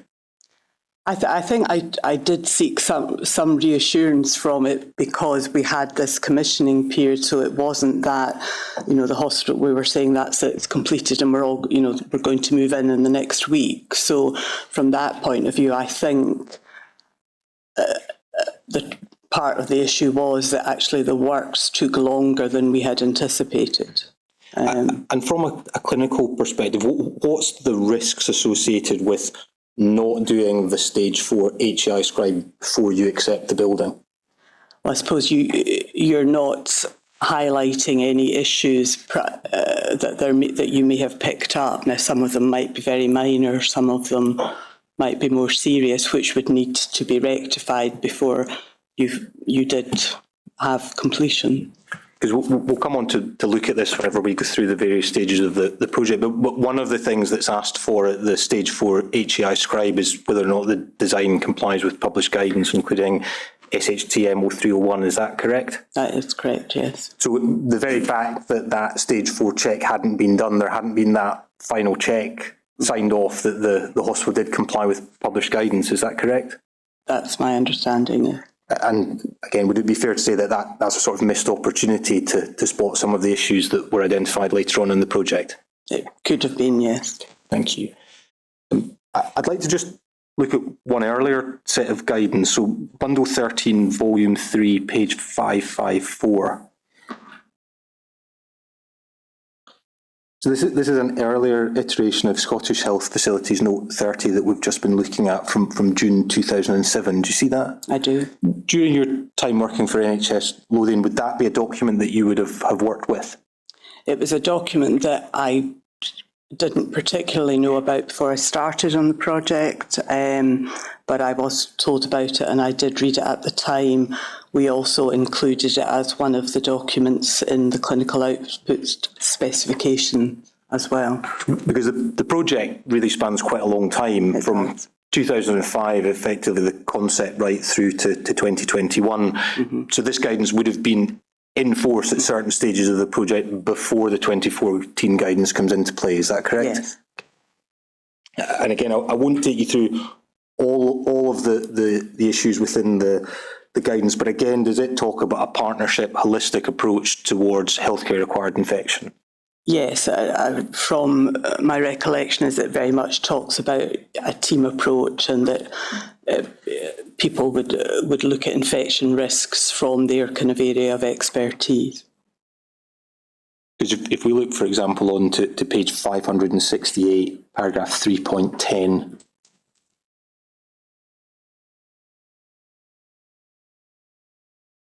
the guidance states it's important to consider certain issues before construction work commences, including, then if we look 4 bullet points down, the airflow and pressure differentials in the area. Differentials may be varied by external wind strength and direction.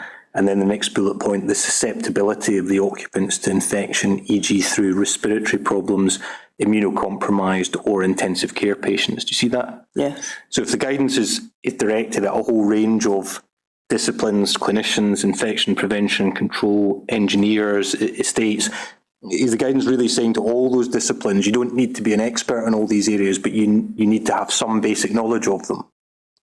I think how I kind of interpret it is that, so myself as a clinician would look at elements of that and I would have kind of knowledge of and control over ensuring that those things happened, and the engineers would be looking at it from another perspective.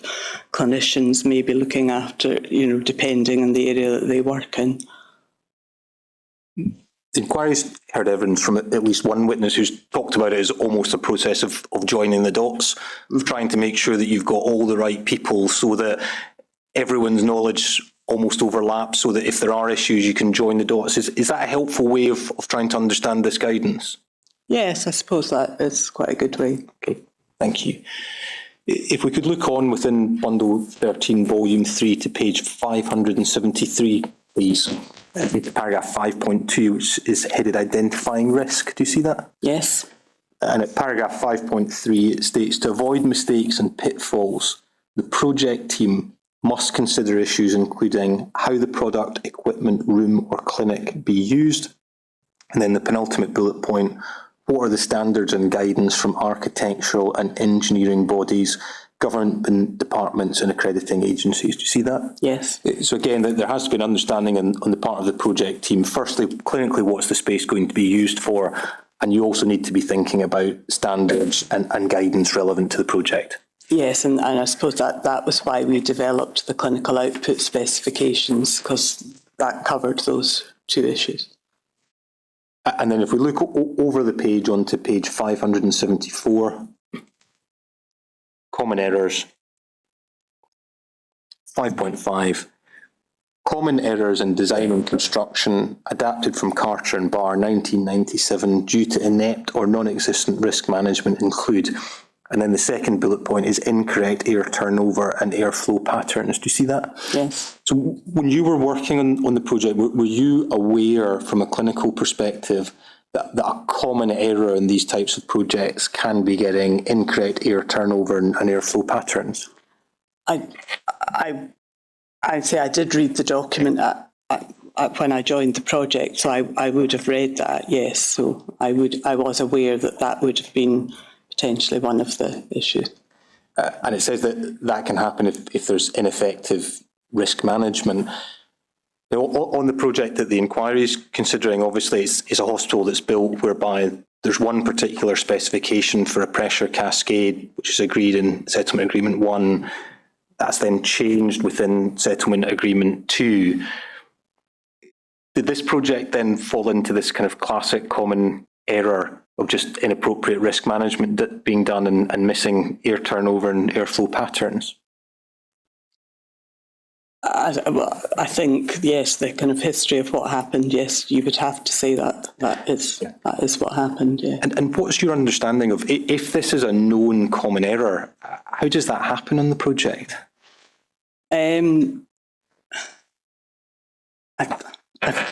I suppose I have thought about this a lot, obviously, because it has happened, and the impact of it. I think it's a difficult one to answer, because I think, looking at things now, there were lots of missed opportunities where it could have been picked up upon. I think, and I think you have asked me before around whether or not it's something that our clinicians should have picked up on. My own kind of view on that would be, we're not engineers, that's not our area of expertise. The expectation is that your design team, your engineers and your technical advisors would be checking those type of things, and we as clinicians would be checking the things that, from a clinical perspective, we have the knowledge to do. We'll come on and look at the detail, but if we just think a matter of generality, you're obviously a clinician. But in 2017, refreshed in 2018, you do a generalised risk assessment, which clearly identifies that some of these rooms are in critical care.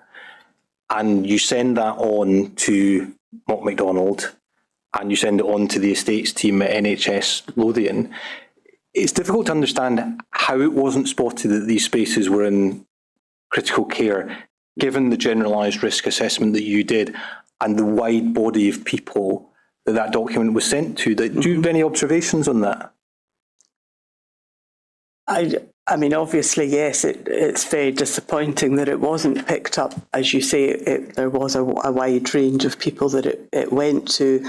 I think my observation probably would be, it was an incredibly busy time for everybody, and I think the sheer volume of things that people were dealing with, it may just it just kind of slipped through the net, I suppose. Whenever you say it just slipped through the net, from a clinical perspective, you couldn't have been clearer that there was a requirement to cohort patients. Mm-hmm. And as you say, you're not an engineer to translate that into how a detailed ventilation specification should be put together. Who do you think should have been doing that on the NHS Lothian side? I think it should have been predominantly the technical advisors, with input from estates as well. And who was that? Who was the technical advisor? Ronnie Henderson was our hard FM commissioning manager. So he's the internal hard FM commissioning manager. Who else was assisting NHS Lothian with technical issues? So our technical advisors, so Mott MacDonald. Mott MacDonald. Yeah. And whenever you say you think there were a lot of missed opportunities, what in your view would be the key missed opportunities on the project from the period that the contract signed? The period.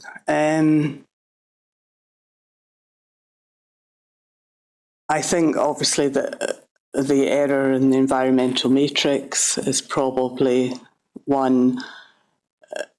Potentially the issue of the air changes in single rooms from 6 to 4, and the interpretation of that being seen by the contractor that it included critical care, and the risk assessment for the 4-bedded bay pressures.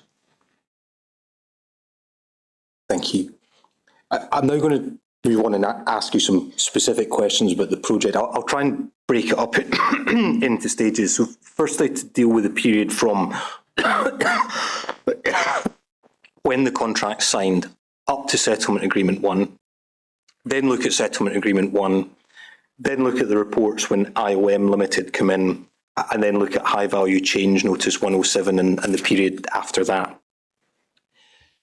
So in the period after the contract's signed, what in practical terms are you doing on the project at that point?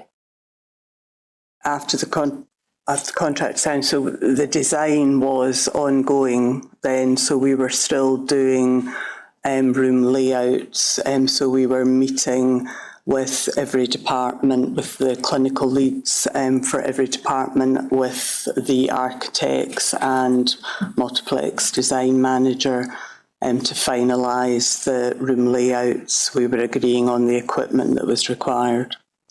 And in terms of some of the other people involved in the NHSL side, what was Brian Curry's role at this point in the project?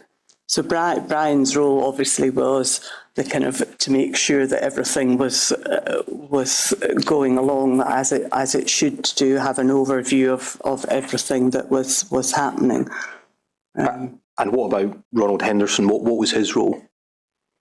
So Ronnie would be predominantly liaising with the kind of technical advisors and kind of NHS Lothian estates if that was required. Okay. So in terms of Mr. Henderson, he's almost the link in your view between NHS Lothian and the technical advisors.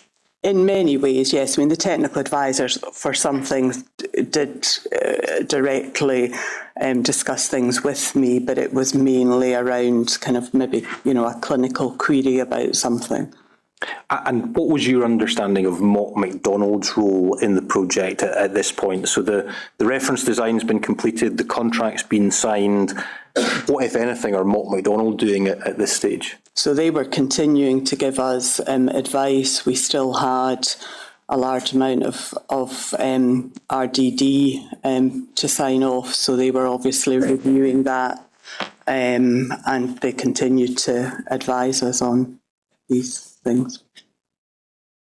And in terms of Mott MacDonald's position, the inquiries heard evidence that their role wasn't as a shadow design team or undertaking a design review. That risk, certainly in their analysis, really sat with the project company. Was that your understanding as well? I mean, my understanding was certainly they weren't designers, yeah, absolutely. It's just if we look through some of the correspondence with Mott MacDonald, they do seem to be doing more in terms of comments and advice than simply commenting on operational functionality or clinical adjacencies. Did you see them having a wider role in the project? I mean, I would say they definitely had a very integral role on the project. I mean, we were all in the same office, so they were obviously involved in a lot of the things that were going on at the time. And in addition to assisting with reviewable design data, was your understanding that they were providing advice to NHS Lothian on engineering matters? Yes. And again, could you just explain your understanding of just exactly what would they be advising on? So they attended, my understanding is they attended a lot of the technical meetings, much as there were room layout design meetings going on. There were meetings, going on around many of the technical engineering aspects of the project. So Mott MacDonald were always at those. And your understanding, attending with a view to giving advice to NHS Lothian? Yeah. But I didn't routinely attend those meetings. That's just my understanding of what they were doing. And again, just to try to understand what's happening, there does seem to be a lot of work that's taking place in the period after the contract is signed, particularly a lot of work that's happening in what people have referred to as the reviewable design data phase. What was your impression of the volume of work that was being carried out in that phase? There certainly seemed to be a lot of RDD. It was the first major project I'd worked on, so I didn't have anything to compare it with, but certainly that was the view of people who had been involved, that we did appear to be having a lot of RDD to review and sign off. And as far as you were concerned, was this NHS Lothian developing its brief to the designers, or was this the designers designing the brief that had already been fixed? No, this was the designers developing on the brief that we had already given them.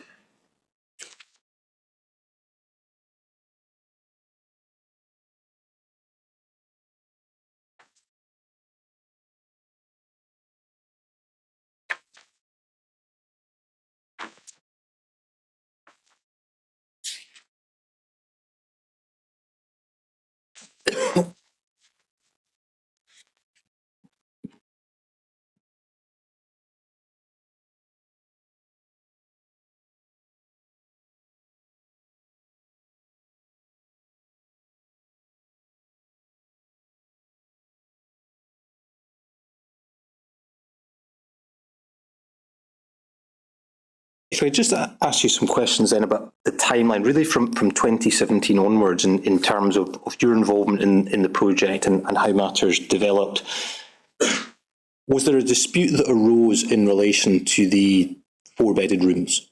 Yes, there was. And was that effectively a dispute about the pressure regimes that should be utilised in those spaces? Yes, it was, yeah. Okay. And can you recall, how did that discussion come about? It seems to be, you explain in your statement that there was a clinical desire to cohort patients, but this seems to be an issue that's developing after the contract signed. So how did that issue come about? I mean, it wasn't a new issue in paediatrics. Cohorting of patients is a very common practice, so it was something that we always planned to do. So from that point of view, it wasn't a new issue.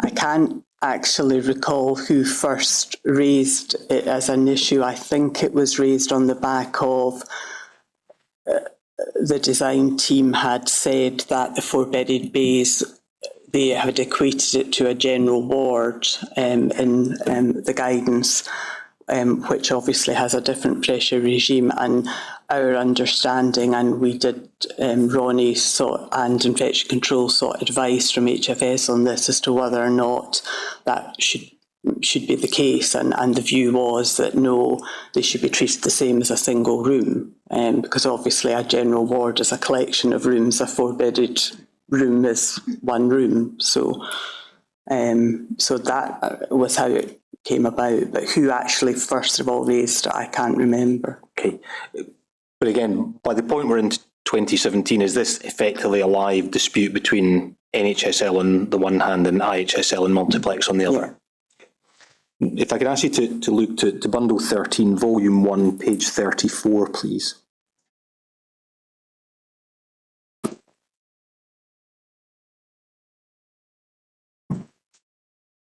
And this is a record of a meeting that took place on the 24th of February 2017. Do you see that? Yes.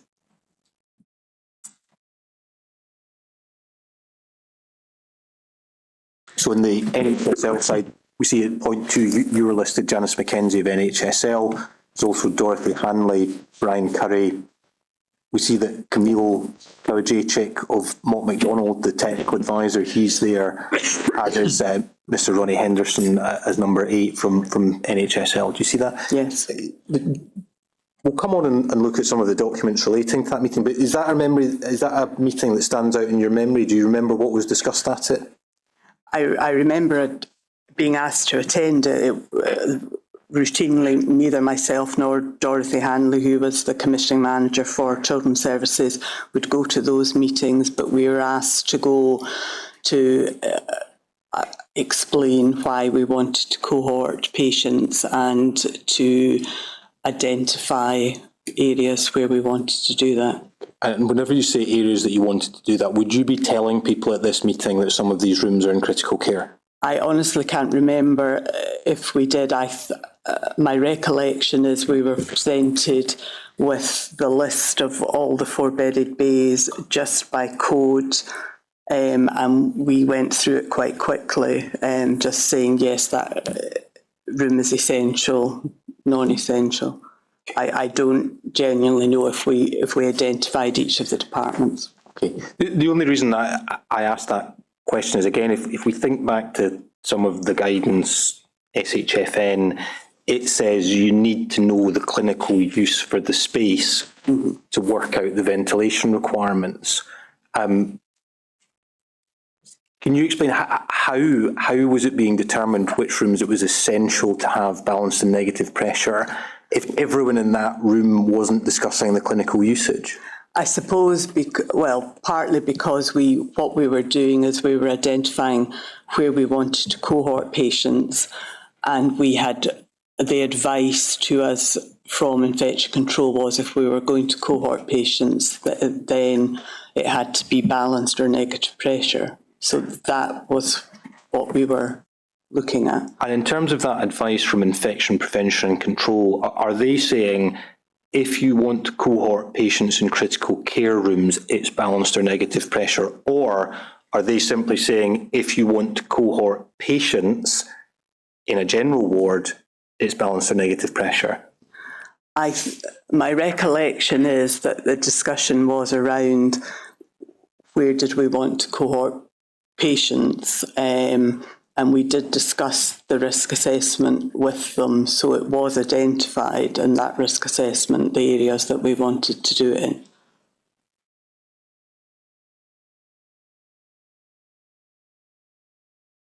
If we just look on page 35, we see that there's handwritten annotations to a schedule. It says marked up at meeting on the 24th of February 2017. So if we just take, for example, the letters in the left-hand column, D, E and F, did you understand, if we look at D, the code B1063, does B1 to a clinician mean critical care? Well, it wouldn't mean necessarily to critical care, basically, but I knew all the codes for all of the departments because they just did it. Every department had a kind of code B1, C1.1, and the first one indicated the floor. So I certainly would know, and the lead clinicians for the area would know that was their code, but another clinician from another area wouldn't necessarily have known that was critical care. So when you're looking at rooms D, E and F, you know that they're critical care rooms? Yeah. Do you think the other people at the meeting, Ken Hall of Multiplex, Stuart McKechnie of TVV Sud, would they know that B1 meant critical care? I would have thought so, given that any of the plans that we saw, and they would be identified. You would get much as we had architectural plans for an area for the room layout, there were equally plans for all the different types of engineering, and they all would say, the code and the name of the department on them. So I would have expected, they may not have instantly thought about it, but I would have thought that, before the meeting or after the meeting, they would have looked to see where they were. I'm assuming, and I'm sorry, Mr. McGregor, a very small point. I'm assuming, but please correct me if I'm wrong about that the code is made up. I mean, the first digit or letter is the floor. Mm-hmm. The second is the department in the sense of a clinical use, and the third is the specific space or room. Thank you. That's correct. Sorry, Mr. McGregor. No problem, my lord. Because Mr. Henderson gave evidence this morning, and he said at this time he didn't know that B1 meant critical care, but he very fairly accepted that if you just look to the environmental matrix, the first box on it says B1 critical care. So is it perhaps the case that you knew that B1 meant critical care, and for anyone that didn't know that, it was hiding in plain sight because all you had to do was look at the environmental matrix or the plans for the hospital? Yeah. From your perspective, did you think it was so obvious that you almost didn't need to raise it with anyone?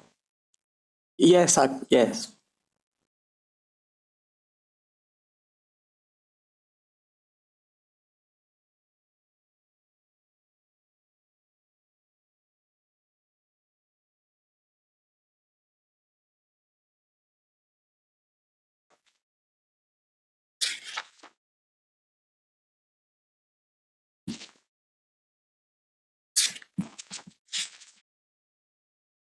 if we can come on and look at the general risk assessment that we've discussed, I think if we could begin at Bundle 13, Volume 8, at page 449, please.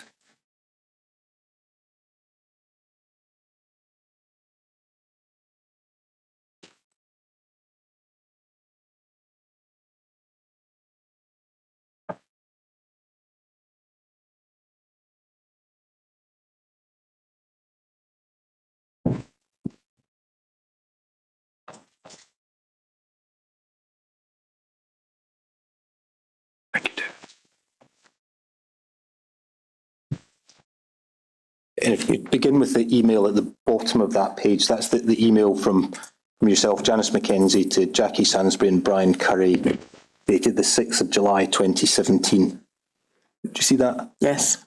And you've copied in Fiona Hall-Crowe, Dorothy Hanley, Ronnie Henderson, and then from Malt MacDonald, you've copied in Kelly Bain, Camille Kawajacek, and Graham Greer. Yes. And you say, dear both, please find the clinical risk assessment in relation to the above as requested, which Dorothy, Fiona and I have pulled together. Do you see that? Yes. Just in terms of a chronology, it seems slightly unusual that a clinical risk assessment is being produced after the key and essential rooms are being agreed. Can you explain why that took place?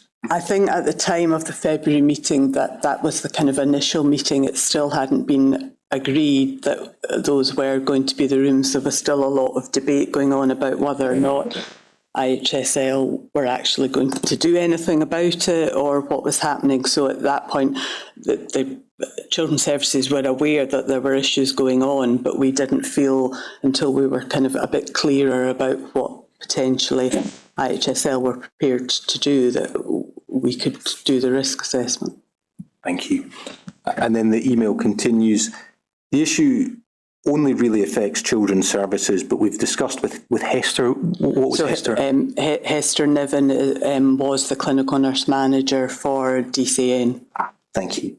We consulted with Children's CMT representatives this morning, Fiona Mitchell, Eddie Doyle, Linda Cowie, Peter Campbell and Sharon Russell, and the risk assessment fully reflects their views. So this risk assessment fully represents the views of all the clinical team?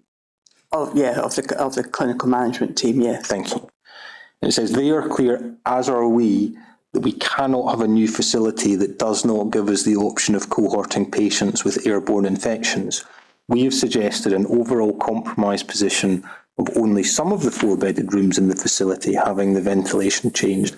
In summary, all in PARU and medical inpatients and one of the 4-bedded areas within critical care. Do you see that? Yes. So at this point, should the inquiry understand, 6 July 2017, you have sent an email which Ronnie Henderson, the estates is involved in, and 3 individuals from Malt MacDonald, including Graham Greer, involved in, and you've told them specifically at least one of these 4-bedded rooms in critical care needs to have balanced or negative pressure to cohort patients. Yes.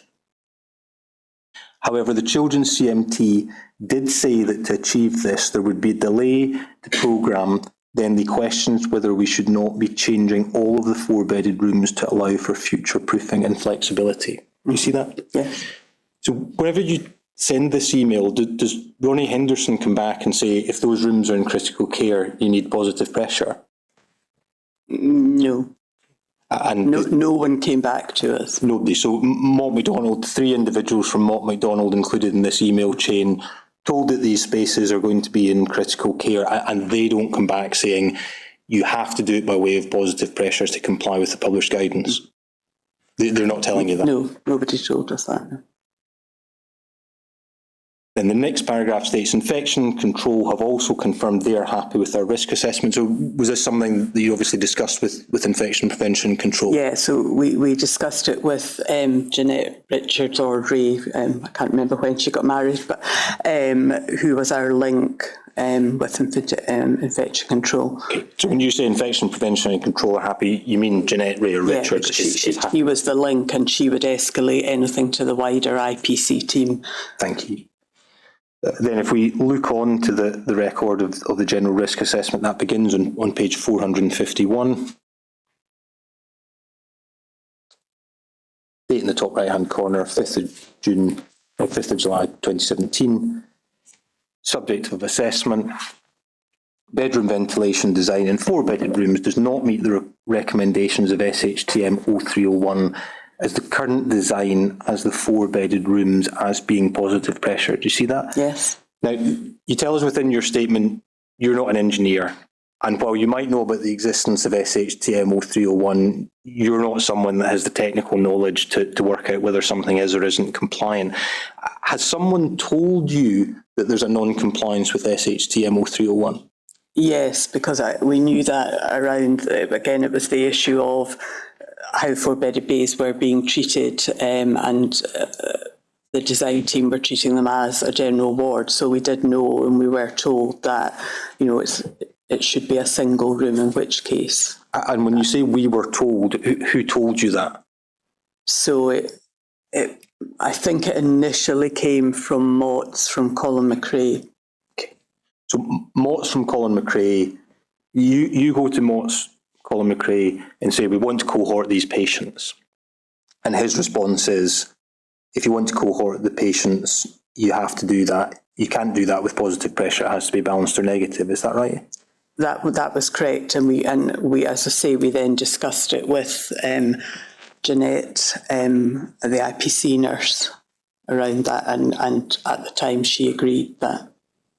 And in terms of these discussions with Colin McRae of Mott MacDonald, was he aware that some of these spaces were going to be in critical care, or was he simply told that there were going to be 4-bedded bays? I can't 100% say that he was aware that they were in critical care, but I know he didn't get sent the risk assessment. I don't know if he was off or there was some reason, but I would imagine he would have seen it at some point. But if we think back to the partnership approach, there's perhaps two ways that we could look at that type of discussion, which is, one would be to say, as the clinician, you should have told him that it was in critical care. But you could also look at it the other way around, which is to say, as an engineer, he should have asked you what the space was going to be used for.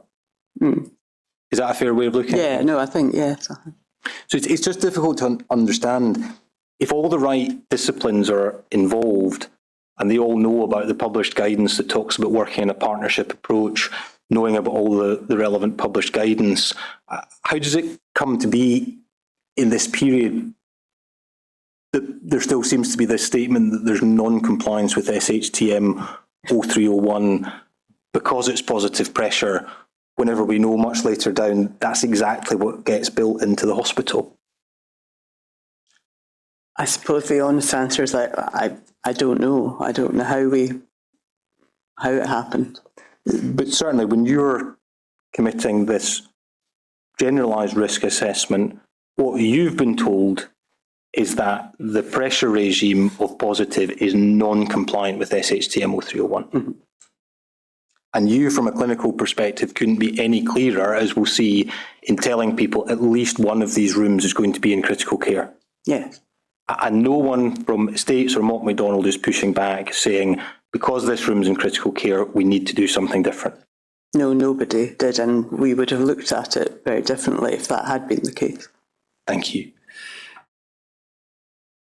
Again, just staying within that main box, if we skip the next paragraph, final paragraph, the risk assessments have been discussed with the Children's CMT and Infection Control and Prevention, who've confirmed that not having the ability to cohort patients is not acceptable from a patient safety perspective.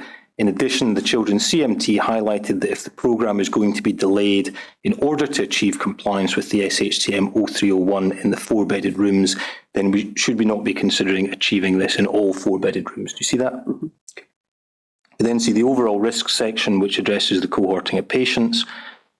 And then final sentence after the bullet points, see separate risk assessments for inpatient wards, as the risk rating for each ward is different, dependent upon the patient group and clinical risk. Do you see that? Mm-hmm. So you've done a generalised risk assessment for individual patient groups depending on clinical risk, as we'll see when we come on to look at the further sheets. Yeah. And then, just to make that abundantly clear, step 2 says, see separate risk assessments for specific wards. And we see a summary of wards completed at the bottom. Third entry in the summary of risks by ward, RHCYP critical care one 4-bedded room, B1063 ventilation change. Do you see that? Yes. Then if we look on to page 455, we see the subject of assessment is ability to cohort patients within critical care unit, and that's for the department RHCYP critical care B1. Do you see that? So specific record of general risk assessment for critical care spaces within the proposed new hospital.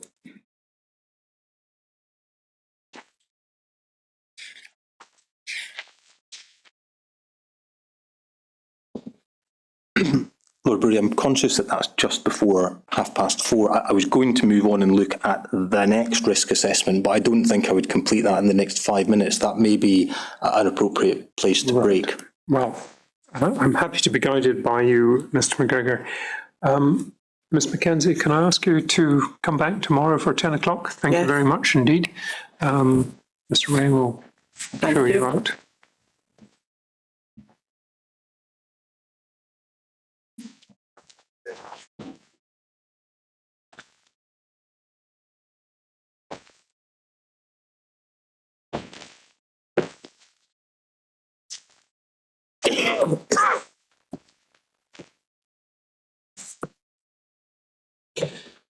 Well, we'll see each other, all being well, tomorrow morning at 10 o'clock. Please stand.